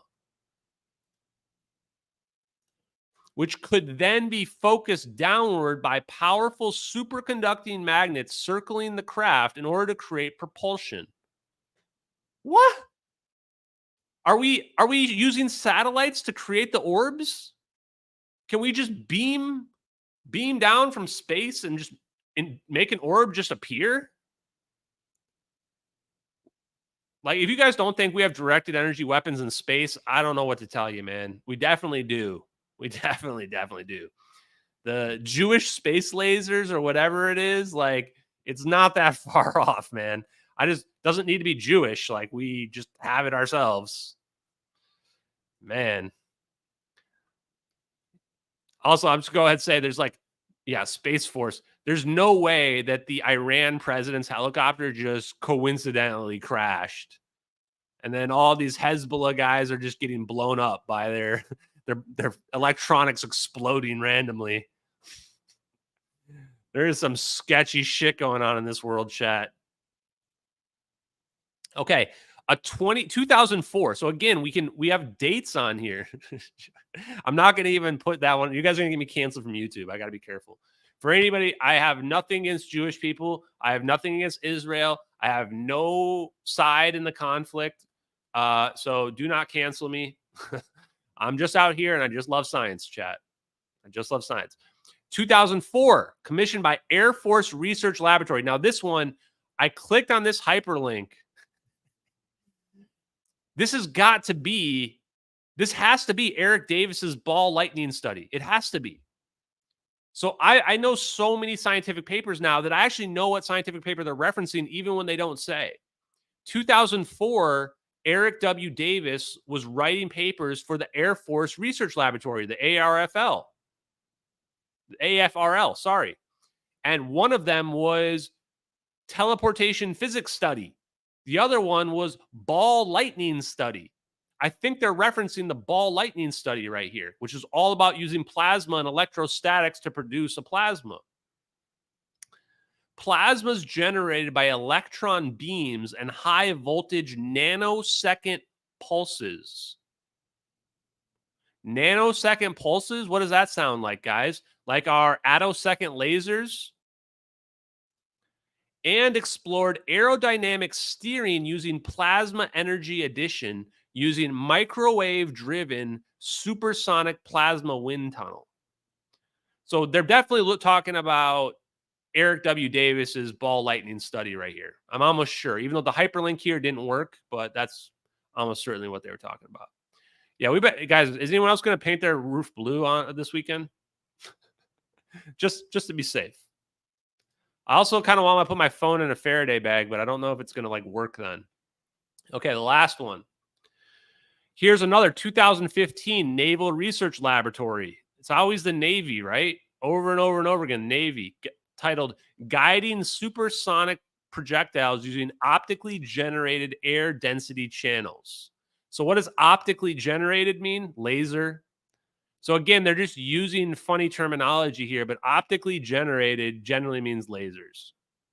States that channel of reduced air density can be created by the energy deposited from the filamentation of an intense femtosecond laser pulse. Do you guys understand why attosecond lasers won the Nobel Prize last year?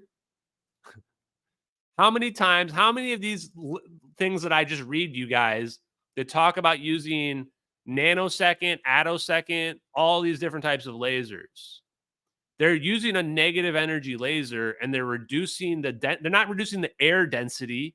They're reducing the density of everything. They're reducing the density of the energy in the area, the 0-point energy. So you reduce the density of the 0-point energy in front of you. What happens? You fall forward. They just don't say negative energy laser here. Because if you say negative energy laser, then everybody's going to say, oh, you're making shit up. So this is how they have to be stealthy about how they term a lot of this stuff. You better bring up the Obsidian whiteboard. Wait, is this not the whiteboard? This is the whiteboard, right? I don't know how any of this works, chat. Okay. So this is our Obsidian thing. Pretty damn sweet. I love it. So for the rest of this stream, we're going to watch the interview with Paul Sis that Dr. Greer did with him.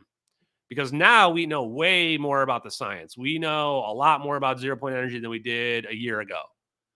And so this video with Paul Sis is pretty awesome. And now I have to remember what it's called. Shit. CZY.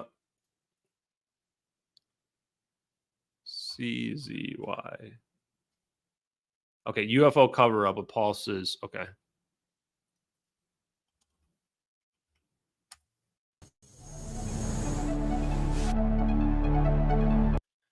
Shout out to Dr. Greer. People hate Stephen Greer.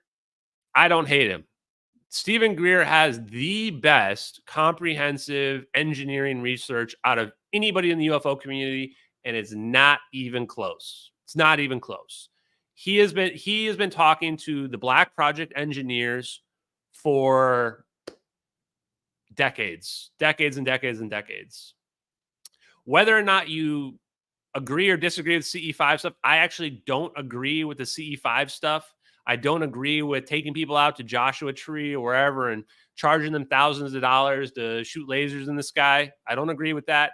I don't care. It doesn't matter. People have to realize that you have to disconnect people's beliefs about aliens with their research into the science. So here we go. I'm going to try to not interrupt as much on this as well.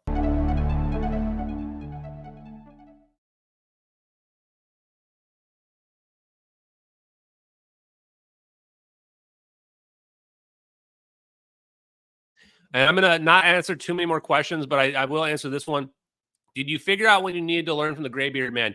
Yes, I posted a clip. We reviewed it, I think, last week. He's talking about plasma and how plasma has self-organizing capabilities and how these negative electron density clusters form. That's the secret. That's what we're looking at. That's why we see the heat signature in the orbs. So, yeah, we figured out what we needed from the Graybearded Man. Also, people say, why do you not talk? Do you want to talk to Stephen Greer? Stephen Greer is extremely difficult to talk to in terms of he's easy to talk to, but he's very busy and you have to pay money usually to talk to him. I also don't need to talk to him. I don't need anything from him. I have access to all his research. The people I want to talk to are the people like Paul Sis, who are the engineers. Those are the people I want to talk to.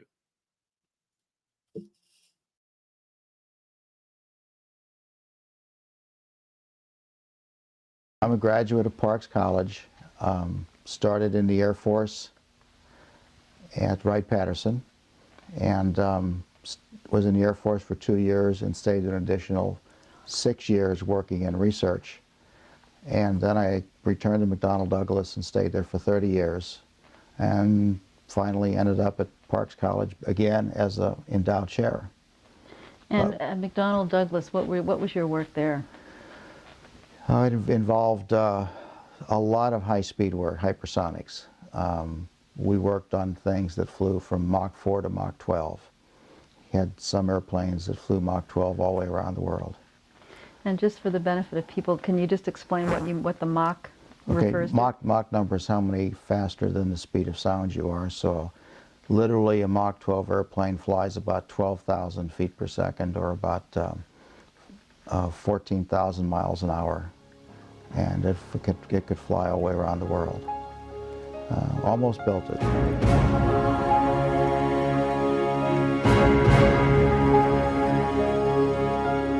One of the more interesting nights I had was one of the things I did, of course, when you're a lieutenant in the Air Force, is you get these wonderful assignments like your office, the assistant officer of the day. And one night I was the assistant to the head officer of the day over at Patterson Field, and we had 151 phone calls come in of objects flying down interstate, well, at that time US 40, then turning at Columbus and going up to Detroit. And these were state policemen, some doctors that were up late at night, all kinds of people that reported seeing us. We had radar tracks on them, had airliners call in that they had seen them. Very, very interesting. And each one that called in, I had to run over to FTD and take the thing. I'm going to skip ahead of this. He talks a little bit about this sighting where these orbs are moving too fast, and he's kind of coy about it because he clearly knows more about the technology. Long story short, he's getting into a situation where he's just said he helped make things in the 80s and 90s that were going Mach 12, 14,000 miles an hour. Wow. Were involved in it. Even they might not know where the funding came. It's just that you sign a contract with the U.S. government and the funding would show up at the right place at the right time. And right there, he talks about how the money works. This is where Nancy Mace, AOC, these people in the UFO hearings that are coming up, they need to realize these black projects, the money just shows up. These are just like you see in the movies with shell companies. That's how they operate with respect to keeping this stuff secret. And unless you understand that, you're never going to find the money. You're never going to find it. They're actually set up in a way where the money can never be found, most likely. And people will wonder, well, why can't they find it? This is why. This is why. If there were non-earthbound sources of the information, you would, at least at the people that were doing the design work or doing the analysis work, would never have any idea of where it came from. All you would have to do is visit Russia to see how they did it. They would compartmentalize every project into what I used to call silos, and they would have a colonel or a colonel general sitting on top of that, and literally they could not talk to anyone outside of that silo. And if someone else needed help, one person would be sent over to another place, sit down at a desk, look at a piece of paper, say, yes, I know what that problem is. Here's the answer to it, and walk away. He would not even know what it was that he was working on. There's giant triangles that appear over Palmdale that move very slow. So they may be different triangles so they have these, the ones that I've heard about have this glow around them, and they're very large and very slow moving. So that's different, I think, than the ones that appear over Belgium and that are very fast moving. The ones that appeared over Belgium that moved very quickly in a few seconds, no, you can't explain that in unconventional physics. Just like if you use, by conventional physics, I mean engines and jet engines and rocket motors and propulsion systems as we know them today. You put fuel in, you burn something, and it produces thrust, and it accelerates an object. In that context, no. And in that kind of physics, you cannot explain hardly any human beings living long enough to go much beyond the edge of our little solar system, because it takes almost 13 years to get to the outer edge where the Kuiper belt is, and some of the outer things that are going around with Pluto and Charon and those things. So that's 26 years round trip. So you're not even out to the edge of the heliosphere where the edge of the sun's interaction is with free space. That's 3 light years away, and that would take 150 years. So in the conventional terms, no, you can't explain it. It has to be, if the physics that have to explain that are quantum physics in which things can appear to be almost 2 places at the same time and appear and reappear just like positrons and electrons do in some of the high energy particle colliders. It's probably not anything pushing it through the air. It's a coupling of the device with the energy that permeates space. Probably Tesla was as close to it when he said that if given the right energy system, the right electromagnetic spectrum, I can power a human base on Mars from Earth without any loss of energy. And in quantum physics and zero-point energy, that's a possibility. Wow, chat. Wow. What a paragraph for him to just drop right there. Can you imagine? Like, he was saying this 20 years ago and nobody was believing any of it, right? We had not even, it wasn't even in our realm of possibility to understand. But he knew it was real. He's going, rockets cannot explain what we're seeing. They can't explain it. But we can explain it with zero-point energy. We can explain it with quantum mechanics. I understood everything he's saying there. I can already tell just from what he just said, this guy knows Hal Puthoff. These guys have seen stuff in the Black Project world. They know zero-point energy is the answer. They know it's legit. And when you talk like this confidently, this calmly, like, this guy's not lying. He's not making any of this up. If you think this guy's lying, you're a very, very poor judge of when people lie. So absolutely wild. Now get ready for the next thing, because the next sentence he's going to say is Sakharov. Sakharov, guys, 1967, 1968, he was the first person who said zero-point energy can explain gravity as an induced effect. And then in 1989, Hal Puthoff came along and proved it mathematically with Einstein's equations that, yep, zero-point fluctuations explain gravity. Now, when am I going to talk to Hal Puthoff? I don't know. I've never met him. I've never met the man. I know people that know him, but I've never met him personally. I would love to interview him, but the problem is I'm too much of an investigative journalist. Like, people are afraid to talk to me because I don't ask softball questions, right? Like, I want the sauce, man. I ask the hard questions. Oh, I think I've already clipped this, actually, so don't worry. I'll probably post it tomorrow. I posted it like 6 months ago, but I didn't even understand it 6 months ago, and now I do. But literally, Sakharov and the number of people that were working on it, I think, are very, very convincing arguments that the fabric of space is like an ocean, an energy ocean in which solid energy is floating on it, and solid energy is the mass. And if that's true, then gravity waves exist, and in fact everything goes back to Heaviside equations, and it's waves, not particles. Let's go, chat. Let's go, baby. Let's go. It's an ocean of energy, and mass is sitting on the top of it. It's an ocean, and gravity waves prove it's true. Why? Because this is gravity. The mass sitting on top of the ocean of energy is gravity. Boom. And we just first detected gravity waves officially. We detected them long ago, but publicly we detected them only in 2015. 2015. This guy was talking about it 20 years before that. 20 years before we publicly detected. If you guys don't realize, you're seeing the cover up in real time. We knew gravity waves were real. We knew it was all about zero-point energy. And publicly, it only finally got out that LIGO detected low-frequency gravity waves in 2015. A guy already won a Lifetime Achievement Award for high-frequency gravity waves, Robert M.L. Baker, in 2011, before we even detected low-frequency gravitational waves. Like, are you getting it? How does that math add up? It doesn't, unless the government already knew that it was legit. And the quantum is now not mass but time. And if that's true, then there's a whole different, you look at the whole universe in a different light. And then a lot of things become possible that we think impossible within our current understanding of what time and space and thrust and force and all that is.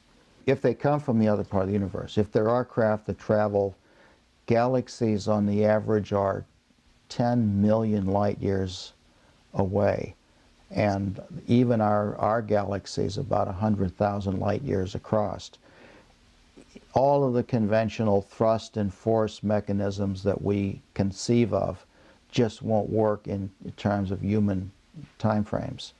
That's the only explanation I can get, is that if people are here from another civilization, then they've understood the finer points of quantum physics and how to couple that from particles into beings that can do what particles can do now. God, I love this guy. What a genius, man. We are going to shatter all trust in the government forever. Forever. No one's ever going to trust the government ever again after it turns out that we've been hiding this shit for decades. The other reason why this is out there is because they want plausible deniability. So that when they come out and they have to admit, yep, we've been able to manipulate gravity and we've got these plasma orbs floating around and free energy is real, they're going to go, well, we didn't lie about it. We just never said anything. We had all these papers that were out there. You just didn't read them. You guys were just idiots. That's what the government's going to say. Plausible deniability is why. He says, in the quantum is now not mass, but time. The reason why I want to emphasize that is I want you guys to realize there's a reason we call it space-time. Space and time are connected, and gravity manipulates time dilation, manipulates time. So on the quantum level, we're not actually changing gravity at all. We're changing time. And when you manipulate, so when you think about that, that's weird because you can manipulate the time of your body, but that doesn't manipulate the time outside of your body. So you can reverse, say, the aging process, but that doesn't send you back into the past because all of the entropy states around you are still in the same state they were at before. This is where time gets weird. And this is where I would argue that distance is an illusion. All there is time. And who has said that? Roy D. Herbert, time dilation theory. He believes that there's only time. And I actually agree with him from that perspective. When I was at Wright-Patterson, we had the flying saucers that went up. I think they covered the distance from Columbus to Detroit in something like equivalent of about 20,000 miles an hour.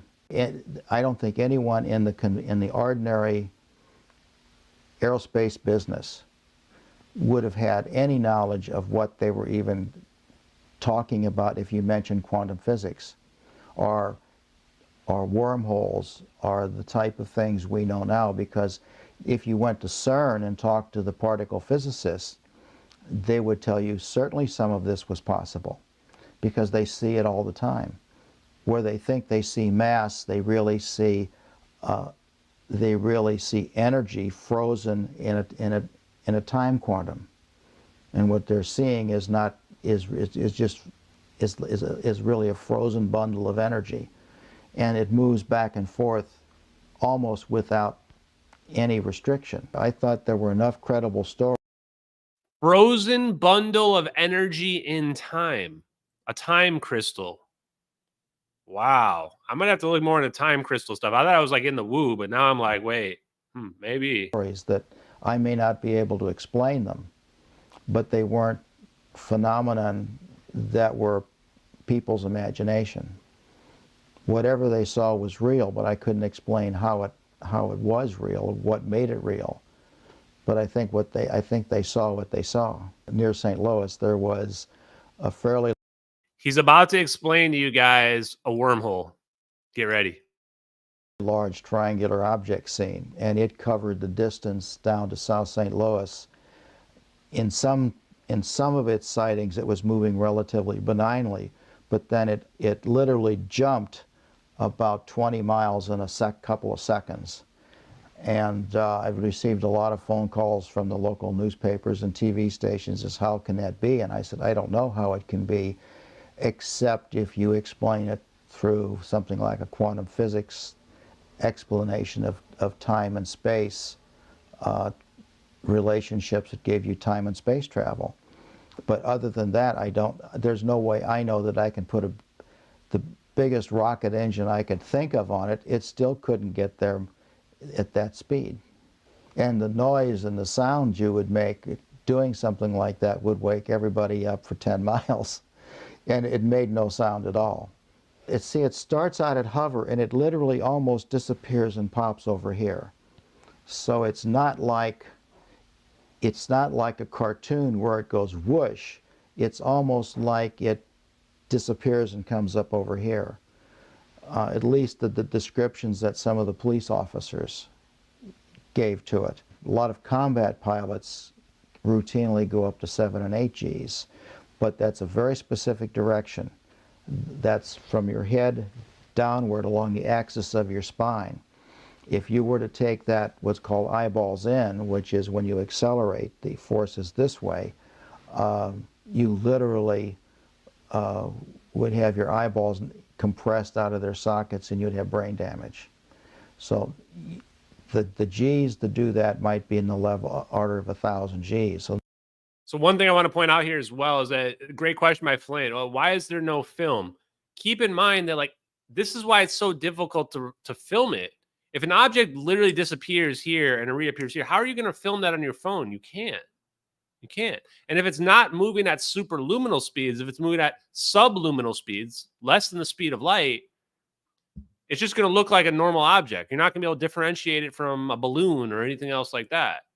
Unless it's moving at hypersonic speeds, and in which case, how are you going to film it?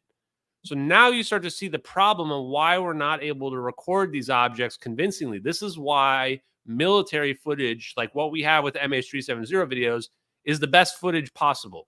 Best footage possible. Because you need to like literally see it in infrared and in thermal to really even understand what you're looking at in a convincing way to know that this is not something that's conventional. No, that's not physically possible for any, even insects, to take that level of acceleration, even over a short period of time. You might get, in an automobile accident, you might get 100 to 150 Gs, and that's when the car is completely crushed. So that's what would happen to a human being if that were a conventional force accelerator. So it's not a conventional force accelerator, because if there's people in them, human beings in them, or a being in them that isn't crushed, then it has to be a different way of doing it. The hard part is to find a way to physically do that. You know, there are people who've been experimenting with zero-point energy or try to tap zero-point energy for years. Every once in a while, someone will do it accidentally. They'll call it cold fusion, but I don't think it's cold fusion. I just think it's a zero-point energy tap. Except for 3 people that I know, no one has been able to control it. When it happens for a short period of time, and it's almost always destructive. It's like drilling a hole in the base of Grand Coulee Dam, and all of a sudden this jet of water comes out that literally has enough pressure to cut you in half. Without a valve on it, you can't shut it off. There's one guy that a friend of mine actually visited in Ann Arbor, Michigan, that was, I consider, a mathematical genius that actually figured out a way to control it. He was so paranoid, he divorced his wife, left his wife and children, and went in hiding. Holy shit! Cold fusion is free energy. It's tapping right in. You're making a tap into the zero-point energy because cold fusion is using plasma and you're creating an asymmetry of your charges because in the plasma, your charges begin to form these clusters and you create a natural asymmetry. Basically, a plasma is essentially just like making an oil pump and it's pumping out. And like you said, the problem then is how do you control it? How do you get it to stop? It's just going to come flying out. This is why you can have a self-sustaining ball of plasma. The problem isn't actually getting it to go. The problem isn't pulling energy out. It's getting the energy to stop pulling out. It's getting it to stop pulling out. And then you see how people freak out because people figure this out and they're like, holy shit, I just figured out magic. Like this one guy, he just had divorced his wife and went into hiding because he was so terrified because he probably thinks he's going to get killed. And you might say, well, Ashton, are you going to get killed? Maybe. I just don't give a shit. That's why I'm sipping on scissor over here. Hey, if it comes, it comes, man. Whatever. Like, I'm not going to my grave with this. You kidding me? Because he was terrified that someone would kill him for the knowledge that he had, the ability to tap this whenever he chose to and control it. We don't know where we haven't seen him in 5 years. I don't know where he is. You know, right now, today, you've got an energy problem with the price of oil. What do you think would happen if you introduced an ability to tap? Zero-point energy represents about 40 to 50 megawatts of power per cubic inch of space. 40 to 50 megawatts of power per cubic inch of space. Remember, enough energy to boil all the Earth's oceans? Like what he just says, right? What do you think happens to oil? What do you think happens to all conventional power systems? Poof.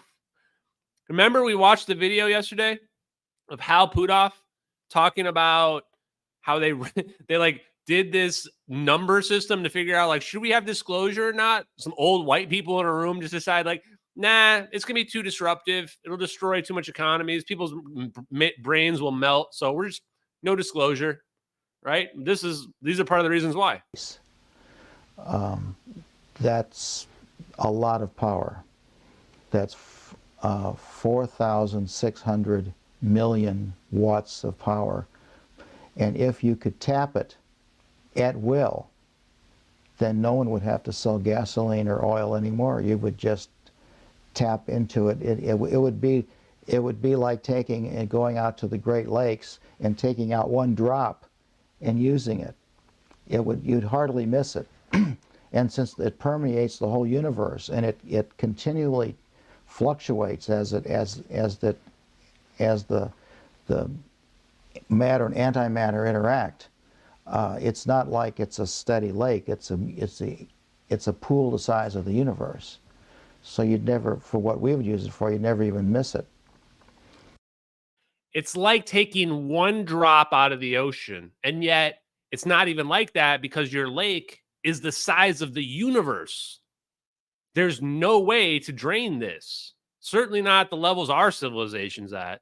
So for us, this is why it's free energy. It's very important to understand the concept of free energy is not that it's literally monetarily free. It's that the supply is unlimited. It's like an oil reservoir that never runs out. And we can make our oil pump out as much as we want. and it's never going to run out. That's free energy. Paul Sis was telling you about it 20 years ago, right here in this video. And this guy is not some guy who's in the woo or anything like that. He's just like, yep, 30 years in black projects, and, you know, here's the truth. Take it or leave it. The only thing this one guy claimed that happened is if you bottle it and move it to another location and release it, he sounded exactly like Mr. Spock. He said you create a tear in the time domain of the local space and actually cause a problem, which he claims he did, and he will never do it again, which is bottle and move it. The other part is that you're not going to... He just explained Star Trek teleportation, chat. He just explained it. You take it from one place and move it somewhere else, and you've got a problem. Boom. That's a wormhole. Why? Because you've got this energy. You've got this ocean of energy. Now you pull out so much so quickly that it creates a singularity, and it's got to go somewhere else. This is what's happening with our plane. And then it's got to go from here. I need my rubber bands. I'm going to go find my rubber bands so I can do my rubber band thing. It doesn't work on conventional jet engines. One has to create an actual zero-point energy engine to do that. This one guy in Ann Arbor, Michigan had one running in his basement, not connected to any power source whatsoever, sitting in the middle of a table, and it had been running for a year. Yeah, of the ones I've seen, now they might be able to make an engine that would drive an automobile, or they might make a motor that would drive a pump for a well in Africa somewhere, or a generator to power a village. But none of them would have even the inkling of how you would build a ship the size of a football field and make it move at the speeds that apparently it moved. I'm pretty sure you just referenced Stanley Meyer there with the water-powered car. I'm at this point, I didn't think Stanley Meyer was legit like a year ago, and now I'm sure, 100% sure he was legit. 100% sure. And speed's actually the wrong word. What appeared to be changing in location in very rapid times. Because conventionally, we think of this as speeding through space, but what if it really acts like some of the high-energy particles at CERN? They really transfer into energy and reappear over here, and there was no mass that went anywhere, because all mass is solid energy.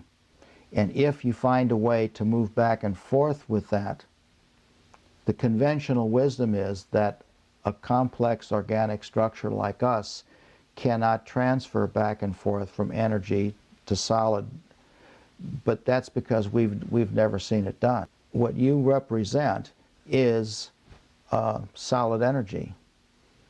Now, what you see, you think you're solid, right?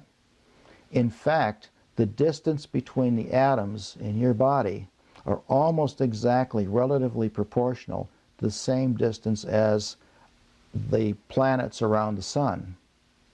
So you think you're solid, but the distance between the atoms of your body are proportional to the distance between the planets around the sun.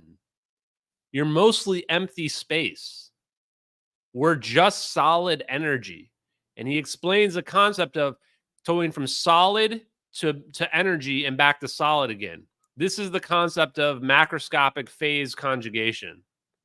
Like if you can just have your discrete location, me, right here, go to a wave function where now I'm probabilistically here, here, or here, and then have the wave function rebuild itself over here, I can go from instantly being here to instantly being over here.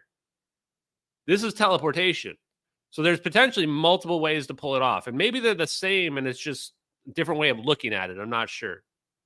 In fact, if you were to take, if you could look at your individual atoms, you would be 98% space. If you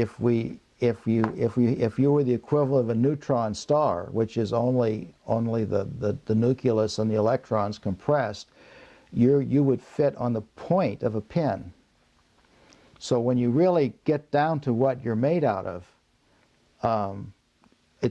the total the total state of you is on the point of a pin. James S. McDonald actually had an institute to study paranormal psychology. That's why his airplanes were named Banshee and Phantom. He was an Irishman who was Scotsman, very much interested in the spiritual world and the paranormal. So in a minute here, he's going to talk about how they cover up zero-point energy and how people act around it. This is part of the reason you're going to find out why they make up these different terms and they don't say it directly, because even people that are smart, like, they've been indoctrinated so much that if you tell them like free energy, then they immediately just like close the door on you. Like, it's like a mental block almost, like someone put on us in general. Someone asked, can you destroy energy? No, you still have to abide by the laws of thermodynamics. The energy is not created or destroyed, it just changes forms. You want to think of our universe like you think of the water cycle. When I drink this, there's water. This is mostly just water. When I drink this, I urinate it out, whatever. It goes back into the atmosphere. It rains back down, and it goes back into the water. Then we pump it back out again. This is exactly the same as how entropy and negative entropy work with energy. So you use the energy. Energy gets turned into heat. Heat dissipates into the universe, goes back into the 0-point fluctuations to the sea, and then we pull it back out again. Process repeats. Normal. And he had part of his research department working with a foundation he had to study the paranormal. And the great Randy, the magician, infiltrated his organization and actually for about 6 months did sleight of hand experiments to get him tied to this, that there was something really there, and then he discredited him. The head of the research department would not even talk about anything related to this. In fact, the guy in Ann Arbor that had the 0-point energy machine actually came to McDonnell Douglas. He and a couple of his partners came in. They were going to talk about this funny hydrogen motor that they had. And I got invited to the meeting. And about halfway through it, I just said, guys, you've got a 0-point energy machine. Why don't you admit it? And the head of the research department, who he thinks, quote, was discredited with Puthoff when they did, Randy did this, had the guards come in and escort them off the plant, because he was just so terrified of this. He thought it was pseudoscience. And I said, it's not pseudoscience, it's just beyond what we know right now. Did you hear that? The guy had a mental breakdown. Somebody brought a real 0-point energy machine into them, and the manager or whatever had a mental breakdown and made them leave, had security take them away because he thought it was some kind of magic trick. He thought they must be pulling off a magic trick or something on him. Do you get what I'm talking about now with respect to this? Like, people ask me a lot, like, Ashton, what about your magnetic motor, your over unity machine?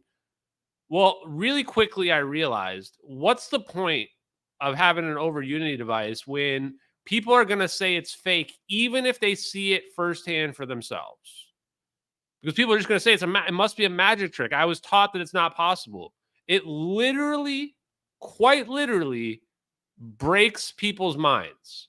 And it's like someone just mentioned, it's literally brainwashing. Like, the very definition of brainwashing is to the point where you are taught so strongly that something cannot be possible that you will ignore it, even if you see it with your eyes. So the moment that I showed a real magnetic motor with the meters on it, showing coefficient of performance greater than 1, showing coefficient of performance greater than 2, and everybody just starts claiming it's fake and claiming I'm scamming people, that's when I realized that most people, and when I say mentally ill, I mean that they're literally brainwashed. Their minds have been messed up to a degree where you cannot understand something to be real anymore. That's what I mean. And I mean it quite literally, quite literally.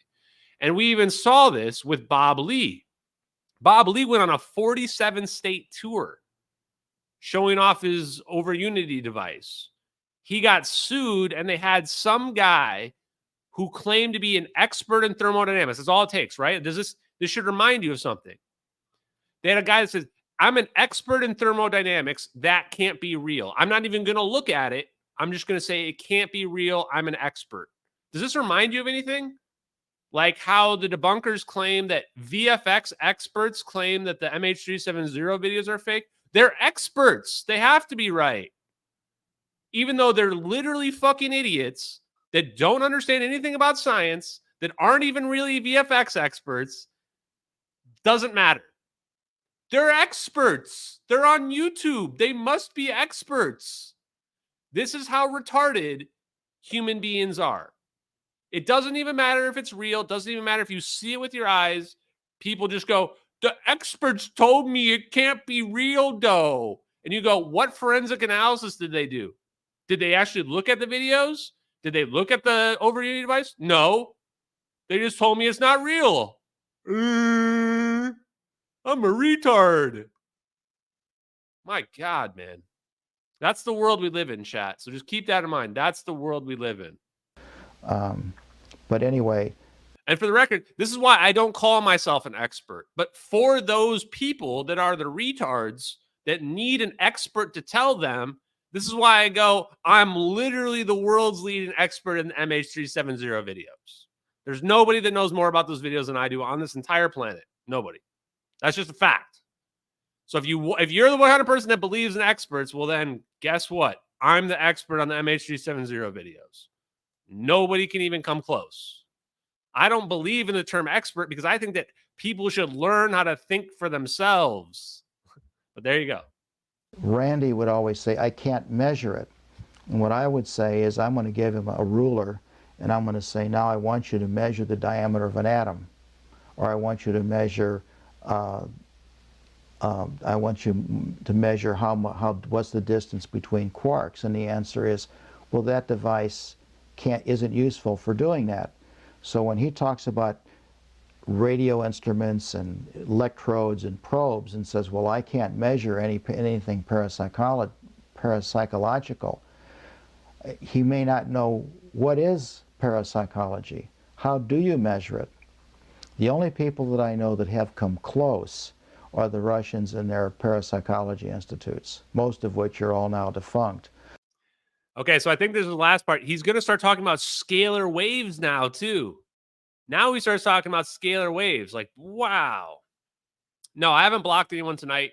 I've rarely had to block people, although I blocked a couple people the other day. If people are just egregious, they're getting blocked, but I try not to block people anymore.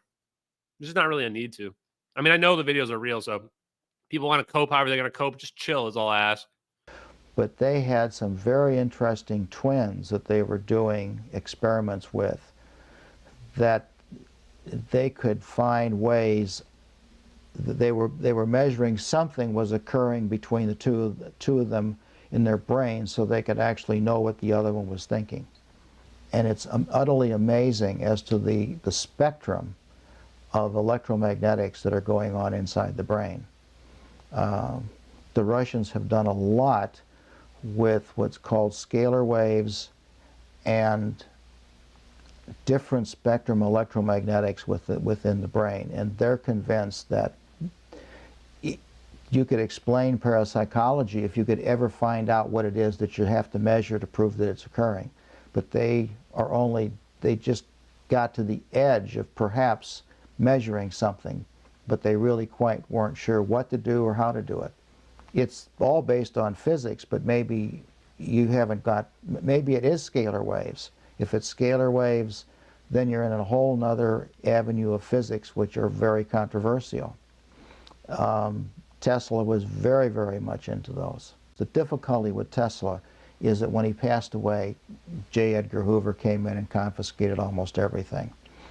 When his maid discovered him dead, she didn't discover him dead. She discovered 5 FBI agents in his room pilfering everything, and he was laying on the bed dead.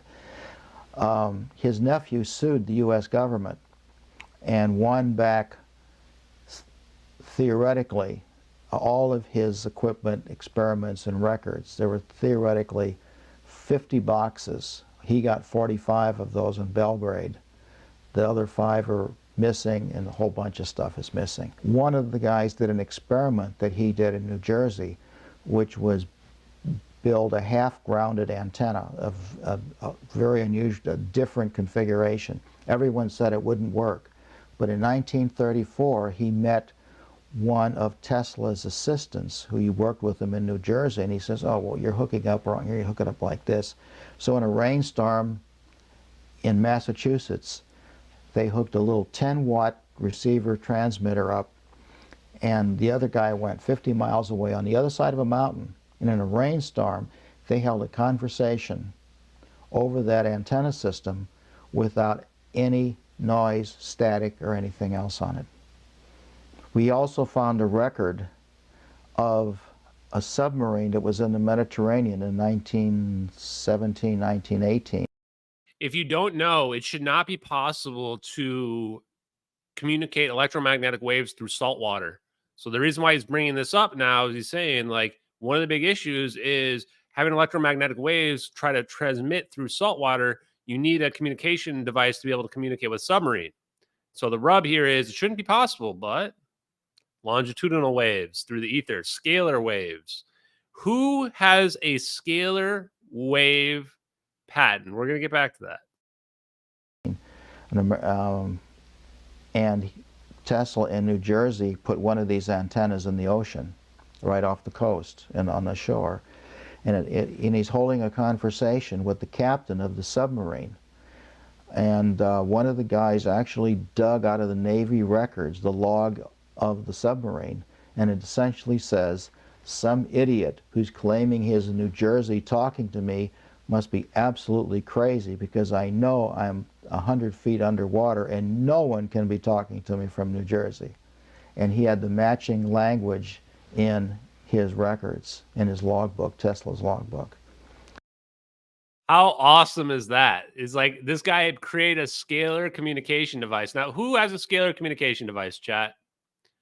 Hal Puthoff. Communication system.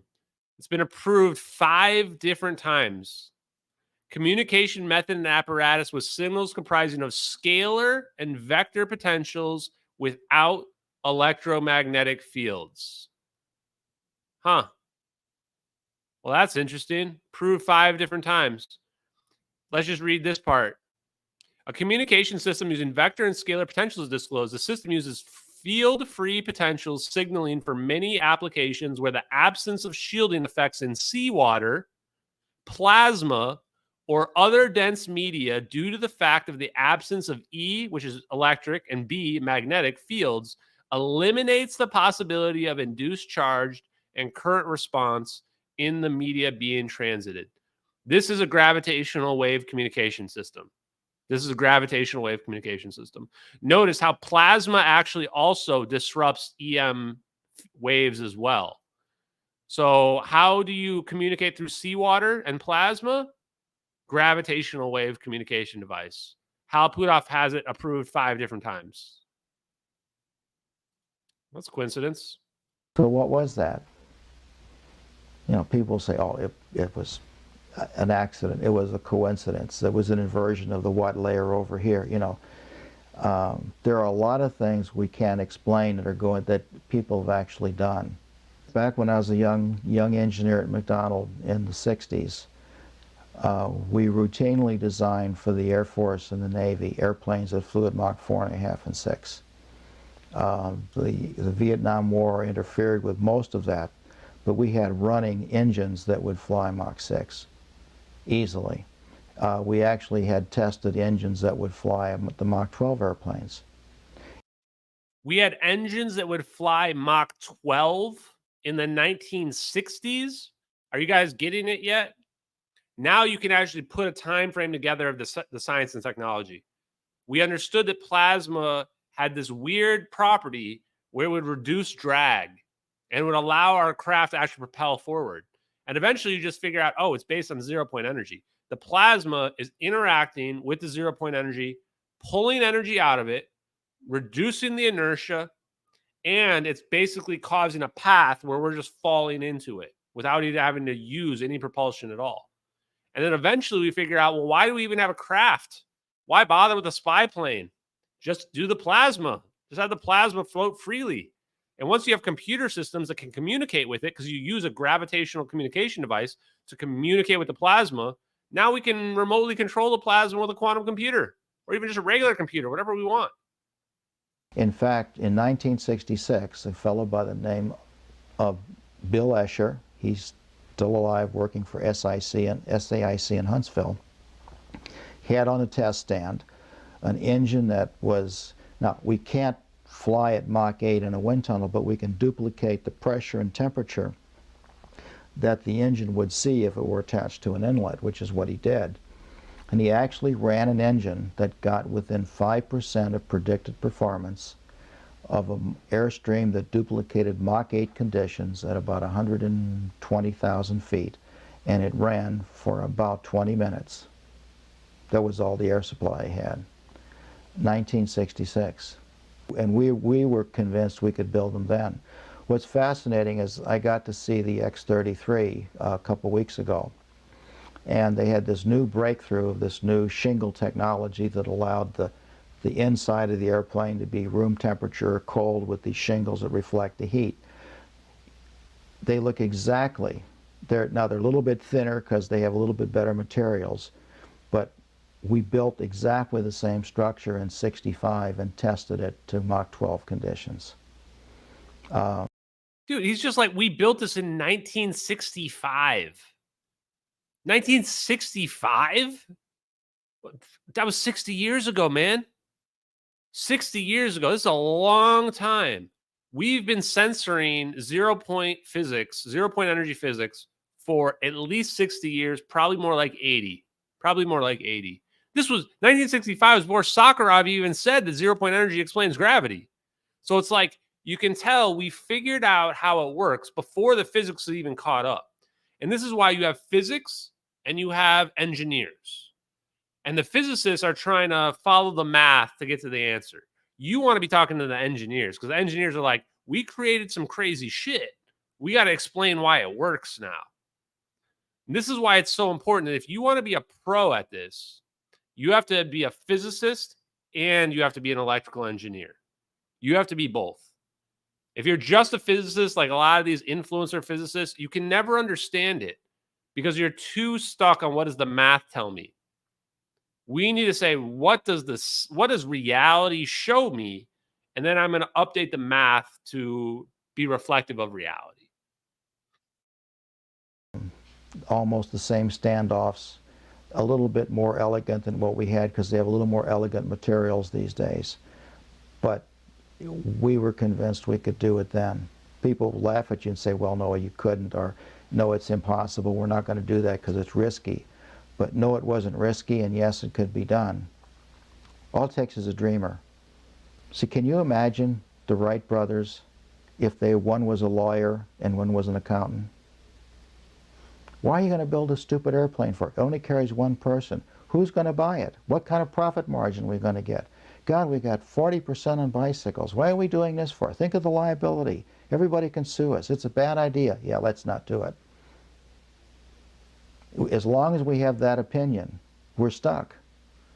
What you have to say is, by gosh, it's something that no one's ever done before. Let's try it. If I were to look at, since my first introduction to UFOs as a young lieutenant.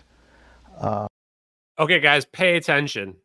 It's about to get wild. He's going to start talking about covert operations here.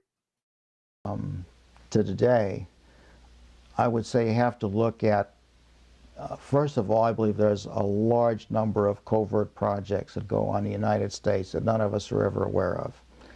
And if you see some of those things, they probably bend your mind and they don't fit your conception of what an airplane or whatever it is. And so it seems to you to be a UFO. So I think maybe a large fraction of those are covert projects that we're doing or someone's doing that are earthbound and human beings, and if you really knew what was behind them, you would say, yes, I can see how that works. But this is why Lou Elizondo, Jeremy Corbell, All these guys who are going, it has to be aliens. It has to be, they're full of shit. How could you watch this interview and think that we haven't had this figured out? We've got it going back to the 60s at a minimum. At a minimum, going back to the 60s. We've known this. So you come out here and tell me we can't have orbs that can defy gravity. Fuck you. Of course we can. Have you not listened to Paul Sis like literally lay out the whole history of it for you? He's literally telling you right here, these are covert operations that are flying around in the sky. Private military contractors have had it figured out, and they don't go around telling people they're going to float their orbs over the city.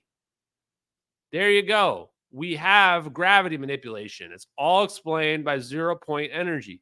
It's literally brainwashing. This is the part where I can't decide, because if he's talked to Hal Puthoff, which I know that Lou Elizondo has. Lou Elizondo, I mean, just based on, this is not anything anyone told me. Lou Elizondo said he's been in skiffs with his lead scientist. That's Hal Puthoff. And his lead scientist told him about this. If his lead scientist didn't tell him, yeah, we figured it out and we can float this shit around, then Lou Elizondo's being lied to. So either Lou Elizondo's being lied to or he himself is lying. I don't know which it is, but the proof is in the pudding. We're listening to it right here from this guy. Then I think it's like Project Blue Book. There's this hardcore 10, 15% or 20% that don't fit any explanation other than the fact that the individuals, the beings that are in them and came here by way of a process that we're not familiar with, that is time-space travel. And I firmly believe that some of those are like that. The history of the world has been that the wrong individual. So one thing I love Paul Sis's view about aliens. He goes, look, man, if there's stuff getting here, they're using this 0-point energy and they're making wormholes and they're getting here. That's how they're getting here. But he's open-minded about it. He's not like, yes, the blues come here from the Zeta Reticuli and they're using their telepathic ability. He's just like, nah, man. I mean, if there are stuff, if there is UFOs, it's not us, then this is definitely the science and technology they're using because it explains how they could get here. That's the perfect way to look at it. Instead of, we can't explain this. None of this is knowable. This is all beyond human understanding, and therefore it must be aliens. Like that's the stupid way to look at it. What he does is the good way. And this was 20 years ago. Getting that information can use it for a lot of destructive things. Not everyone would use it for the betterment. Almost anything you can think of can be turned around to be used as a weapon. And when you get into these kind of energy time transitions, whatever, and that's, I can't think of the best word. It's what Tom Bearden says, that they could be used to just wipe out whole segments of the population. And he just quoted Tom Bearden, so we know he knew Tom Bearden. We know he knew Tom. I didn't know this. We know he knew Tom Bearden. Holy shit. We know he knew the GOAT, chat. Man, Paul Sis is moving up. He might have a starting spot in the roster. We might have to move our Mount Rushmore. We might have to add Paul Sis to the Mount Rushmore, chat. Woo! Wow. And what did he just say there? We can turn this into a weapon. This is a weapon. If you can pull infinite energy out of the 0-point fluctuation, this is a super weapon. This is why the U.S. government is hiding it. They're hiding it because it's a weapon. If we have something that's like nukes times a bazillion times infinite, of course we're hiding it. It's too dangerous. You practically have to hide it. This is why they send Lou Elizondo out there to go on the Daily Show and go, hee, the aliens are here, guys. The aliens are here. Durr. Because then all the SEALs just clap, aliens, aliens, yay, aliens. I want to fuck the blue alien. Instead of like, oh, are we weaponizing 0-point energy to create a super weapon that could make a black hole and wipe out our entire civilization? That's a scary thought. Nobody wants that. Everyone wants to clap those cheeks. They want to clap those alien cheeks, baby. The Earth. as well as they could be made to liberate us from all dependence on fossil fuels. Well, first of all, the ballistic missile defense system is probably a pipe dream in the sense that if what it's designed for is that you know where it's coming from. And when we had Russia, there was a 50-50 chance that you knew about where it would be coming from. With the rogue nations we have today, it's absolutely ludicrous. It's the guy who walks in with the briefcase with... Remember that in the 50s, they built a nuclear warhead that fit inside a Sparrow, AIM-7 Sparrow, which has an 8-inch diameter body. And that was a quarter-kiloton weapon. That'll fit inside any briefcase you can think of. Now, the guy may die carrying it, but he's going to die anyway, so what difference does it make? I'm far more feared of that than... If beings can travel in time-space, then anything we would put in orbit as a weapon would be like going against Genghis Khan with a firecracker. Genius. So somebody asked about Roswell. If that happened, which I think it probably did, we shot it down with a scalar weapon. Because if you have a gravity wave and you're floating in gravity, how do you stop that? You just mess with the 0-point fluctuations, and then your thing's going to crash. We shot it down with a radar, basically, 100%. And now he just laid it out. Why is the government hiding it? Because this is not a situation where you are even worried about rogue nations. You're fine with a rogue nation having this weaponry. It's like a rogue nation having a nuke. What you're afraid of is the suitcase nuke or the suitcase black hole weapon. You're afraid of some suicidal bomber. And I've talked about this in one of my podcasts where it's like, you're afraid of a religion coming about, and someone be like, we're going to be the ones to bring about the end times where we make the black hole that wipes away all of humanity. Because people will literally form religions about it. And they'll be like, we're going to be the ones that develop the black hole super weapon and wipe out all of humanity. That's what's scary. I always find the dank interviews, baby. We're goating out here. Go. It doesn't make sense. When we talk about 0-point energy, what that means is that when everything comes down to rest, there's still energy left. It's like sea level in the ocean. And there is a constant flow of energy between matter and antimatter as it annihilates itself and recreates itself. It occurs in stars. All of these big star factories you see now with Hubble is a continual exchange of energy. And although the average is 0, that 0 may be a pretty high level above nothing at all. Boom, chat. There it is. 0-point energy. It's not nothing. It's sea level. So what is negative energy? Now negative energy is obvious. Negative energy is going below sea level. If you go below sea level, you've got negative energy. It's still just real energy. It's real energy. It's constantly coming out of the sea level and back in. Again, it's like the water cycle. We've got these particles coming in, and we can capture them when they come out. That's the dynamic Casimir effect. Real photons pulled directly out of the sea level. And it's not nothing. It's still something. The sea level, there's still some depth to it. And the fact there's any depth to it, but the universe being as large as it is, means there's practically unlimited. And then what then is a wormhole? A wormhole is we go down to the bottom. We go to the bottom of our sea level. And now we've created a wormhole, a singularity. And these are all mathematical proofs of Einstein's relativity. And what Sakharov and some of the physicists said is that it's this level that creates the background for the universe to exist. There's a group of Russians that used that tube to repeat an experiment that Tesla ran in Colorado Springs.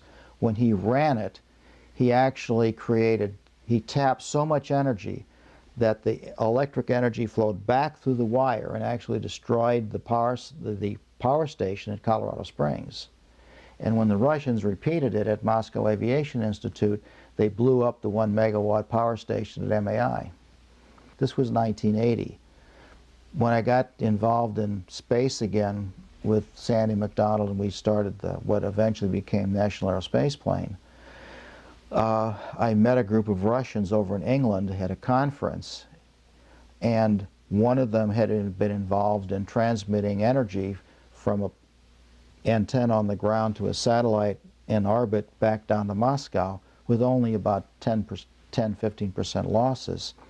And he said the reason we can do this is a scalar wave projector, and here's what it uses. And he opens up his loose leaf binder and says, now you can't take any pictures of this or make any sketches, just look at it, and lo and behold, there's the tube I saw in Smiljan, Yugoslavia. So it's like, how can, if electricity falls off by the inverse square law, how can we wirelessly beam it with only 10% or less losses? It shouldn't be possible. There's actually a video someone shared with me, I think it's in my bookmarks way back, where they actually tested this out. Why? Because we're sending longitudinal scalar waves through the ether. We're sending the potential, the same technology that Hal Puthoff's communication device uses. We're sending a gravitational ripple.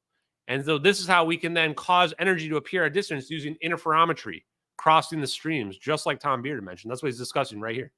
And this was the antenna that what Caspar Weinberger was saying was the anti-ballistic missile thing. And he told me even then, he says, you know, if you ever go in the building, all you're going to see is an empty concrete building with a couple of cables, because it's not an anti-ballistic missile radar, it's a scalar wave transmitter. And finally, when the DOD got in there, they found an empty concrete building with a couple of wires in it, and he said, oh, they pulled everything out. And Victor says it never was in there.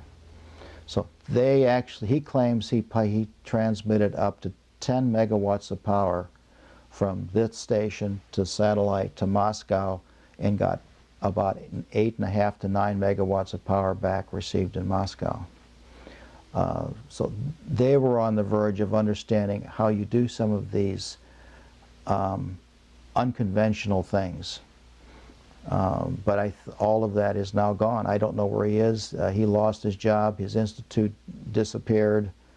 So a lot of that work just collapsed in the Soviet Union. That's the same tube that Tesla says he could transmit energy to Mars, the surface of Mars, and support a human colony, or to the surface of the moon. So once you break through that, and you actually do that, then just think of the whole. Then fuel doesn't become a problem anymore in orbit. You just use one of these tubes to generate the power directly to the right antenna, and you can fly to the moon, you can fly in orbit, you can do anything you want. I think it's like a lot of things, the people that, if there are a group of people in the world that have access to it. Okay, so he's going to explain the cover-up of this now, guys. This is very important, and then we're going to be done after this. He's going to explain how they've been hiding it. Who are the people that are hiding it? How does this work? He basically just said we can beam energy anywhere. We can beam it to the moon. We can beam it to Mars. We don't even need to produce energy locally at Mars. We can beam it there. But we also just have 0-point energy, so we can just pull it out anywhere we need to as well. Energy is not a problem. Climate change is a scam. Not because it's not happening, but because we could end it immediately. All we would have to do is release the science we've already known exists for over 60 to 80 years. Over 100 if you go back to Tesla.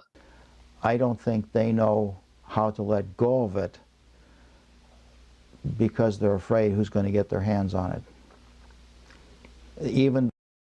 They don't know how to let go of it because they're afraid of who's going to get their hands on it. Did you hear that? They don't know how to let go of it because they're afraid of who's going to get their hands on it. There you go. Why are they sending these disinfo agents like Lou Elizondo to talk about aliens? Because they don't want you to talk about 0-point energy and free energy being possible. Why? Because they're afraid. They're partially afraid we're going to destroy ourselves. They're also partially afraid they're going to lose their power hold over us. They're going to be afraid they're going to get sued into oblivion for the crimes they've committed and covering it up for a lot of different reasons. Though there'd be tremendous benefit to mankind in getting us energy sources that we wouldn't have the problems we have with today.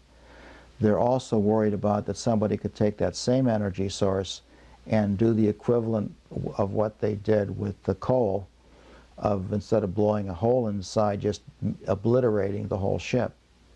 It's like trying to describe Casper the friendly ghost. You might see a cartoon of him, but you don't know how big he is, you don't know where his funding comes from, you don't know how many there are, because of the compartmentalization and the oath that people have to take. I mean, I know people today that worked on one of the things that I worked on, that if you asked them, do you recognize this name, they would, even if I can show it to you on the internet. There's some things that have come up recently on the internet where some of the stuff that I was associated with, their names are now on the internet. They would say, no, I have no idea what you're talking about. Wow, how weird is that? He goes, if something showed up in the internet and they were part of it, they would say, no, I don't know what you're talking about. That's just like the MH370 videos, right? That's what's literally happening right now. There are quite a few people that know the MH370 videos are real, but because of the compartmentalization, because of the secrecy, they have to just lie. They have to be like, I don't know what you're talking about. I don't know what that is. This basically explains how all of the UFO disclosure people at the top have been acting. They've been acting that way because they're owned by the intelligence agencies. They're just puppets on strings. Ross Coulthart, Jeremy Corbell, George Knapp, Lou Elizondo, they're just puppets on strings. They want you to talk, they're going to pull the string and you're going to talk. They want you to say something else, they're not. This is why Lou Elizondo lied to Glenn Beck and he got super weird the moment he got asked about the videos. Lou Elizondo knows the videos are real. Lou Elizondo knows the MH370 videos are real. So what is his response? Well, some people tell me they're real and some people tell me they're fake. And I don't do conspiracy theories. I can't have an opinion. Bro, you worked in the NSA or whatever you worked at. You've seen orbs. How can you not have an opinion about orbs literally showing you a wormhole, literally showing it to you? Right before that, Glenn Beck goes, like a wormhole? And Lou Elizondo goes, yeah, like a wormhole. And he goes, well, what about the videos that are showing a wormhole? And he goes, I don't know about that. I can't make any statements about that. I don't do conspiracies. Come on, man. What a bullshitter, dude. In their 70s now. But they still absolutely would never admit that they even know what you're talking about. So you don't know. You have no idea. But it's probably larger than you think. It's probably larger than you think. There's probably more people than you think. Hal Puthoff is the Godfather. He will probably just lie, even though he knows the shit's real. He knows it's real, right? Why? Because he's getting millions of dollars off his patent that I just showed you guys. And he's got so many NDAs and security clearances. And he's so used to like just how to navigate the stuff. He's like, he'd rather have people just say that he's a pseudoscientist than to admit that, yeah, he knows all this shit's real. Because it's not just him who's in danger. It's his family, it's his children. Everybody else is in danger if he says anything else. And again, that there's a reason for it, and that is you don't want people who would be hostile to you to know what it is you could do to them if they really caused a major catastrophe. Because if they knew that, you wouldn't prevent them from doing it, they would just do it another way. And that's the hard thing to do this today. I mean, who would ever think in Japan that a group of Japanese citizens, who are normally the most controlled individuals you've ever seen, would release sarin gas in their underground metropolitan train system? It just blew my mind that they did that.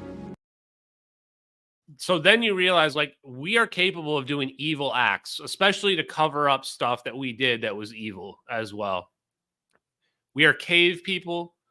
0-point energy is the answer. We've known about it for 60 years, 80 years, a really, really, really long time. We can disappear a Boeing 777 and we can just lie to the world about it.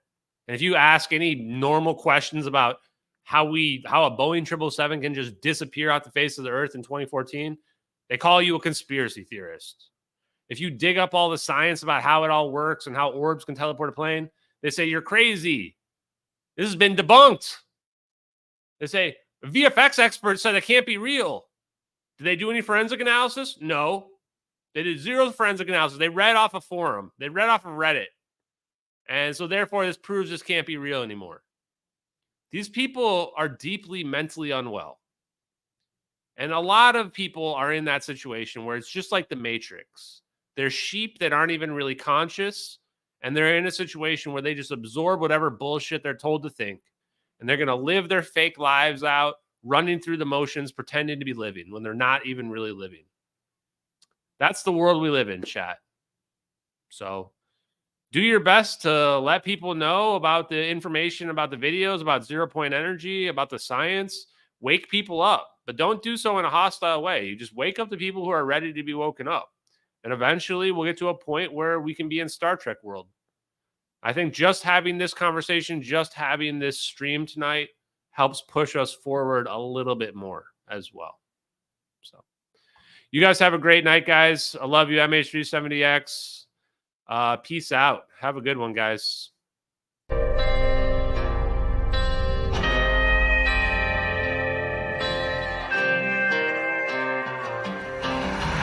In the fields where the skies are wide, talking about a journey through the cosmic ride. Einstein and Thorne, they set the stage for a trip through time across the space age. Wormholes connect distant points in space, traversable paths to a far-off place. No black holes pull, no crushing weight, just a cosmic tunnel to a distant gate. Talking wormholes, stargates, negative energy, travel through the cosmos, it's our destiny. MH370, where did it go? Boeing 777 through a wormhole flow. We're talking wormholes, stargates, negative energy, travel through the cosmos, it's our destiny. MH370, where did it go? Boeing 777 through a wormhole flow.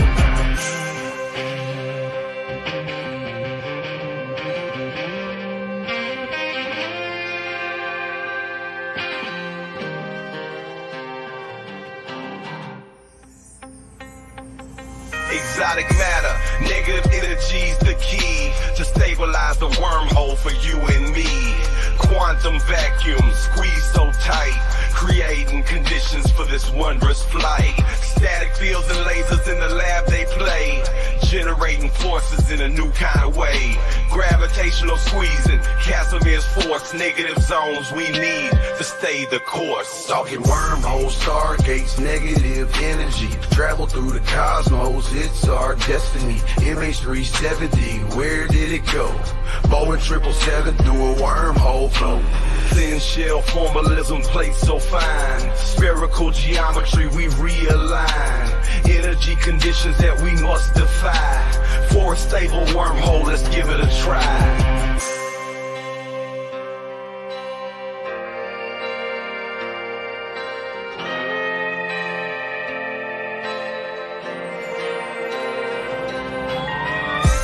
Forces balancing the plates, creating the throat, open the gates, from Earth to the stars in a single bound, a shortcut through space profound.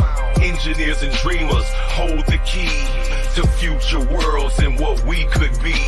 With science in hand, we forge ahead through the cosmic paths that we now tread.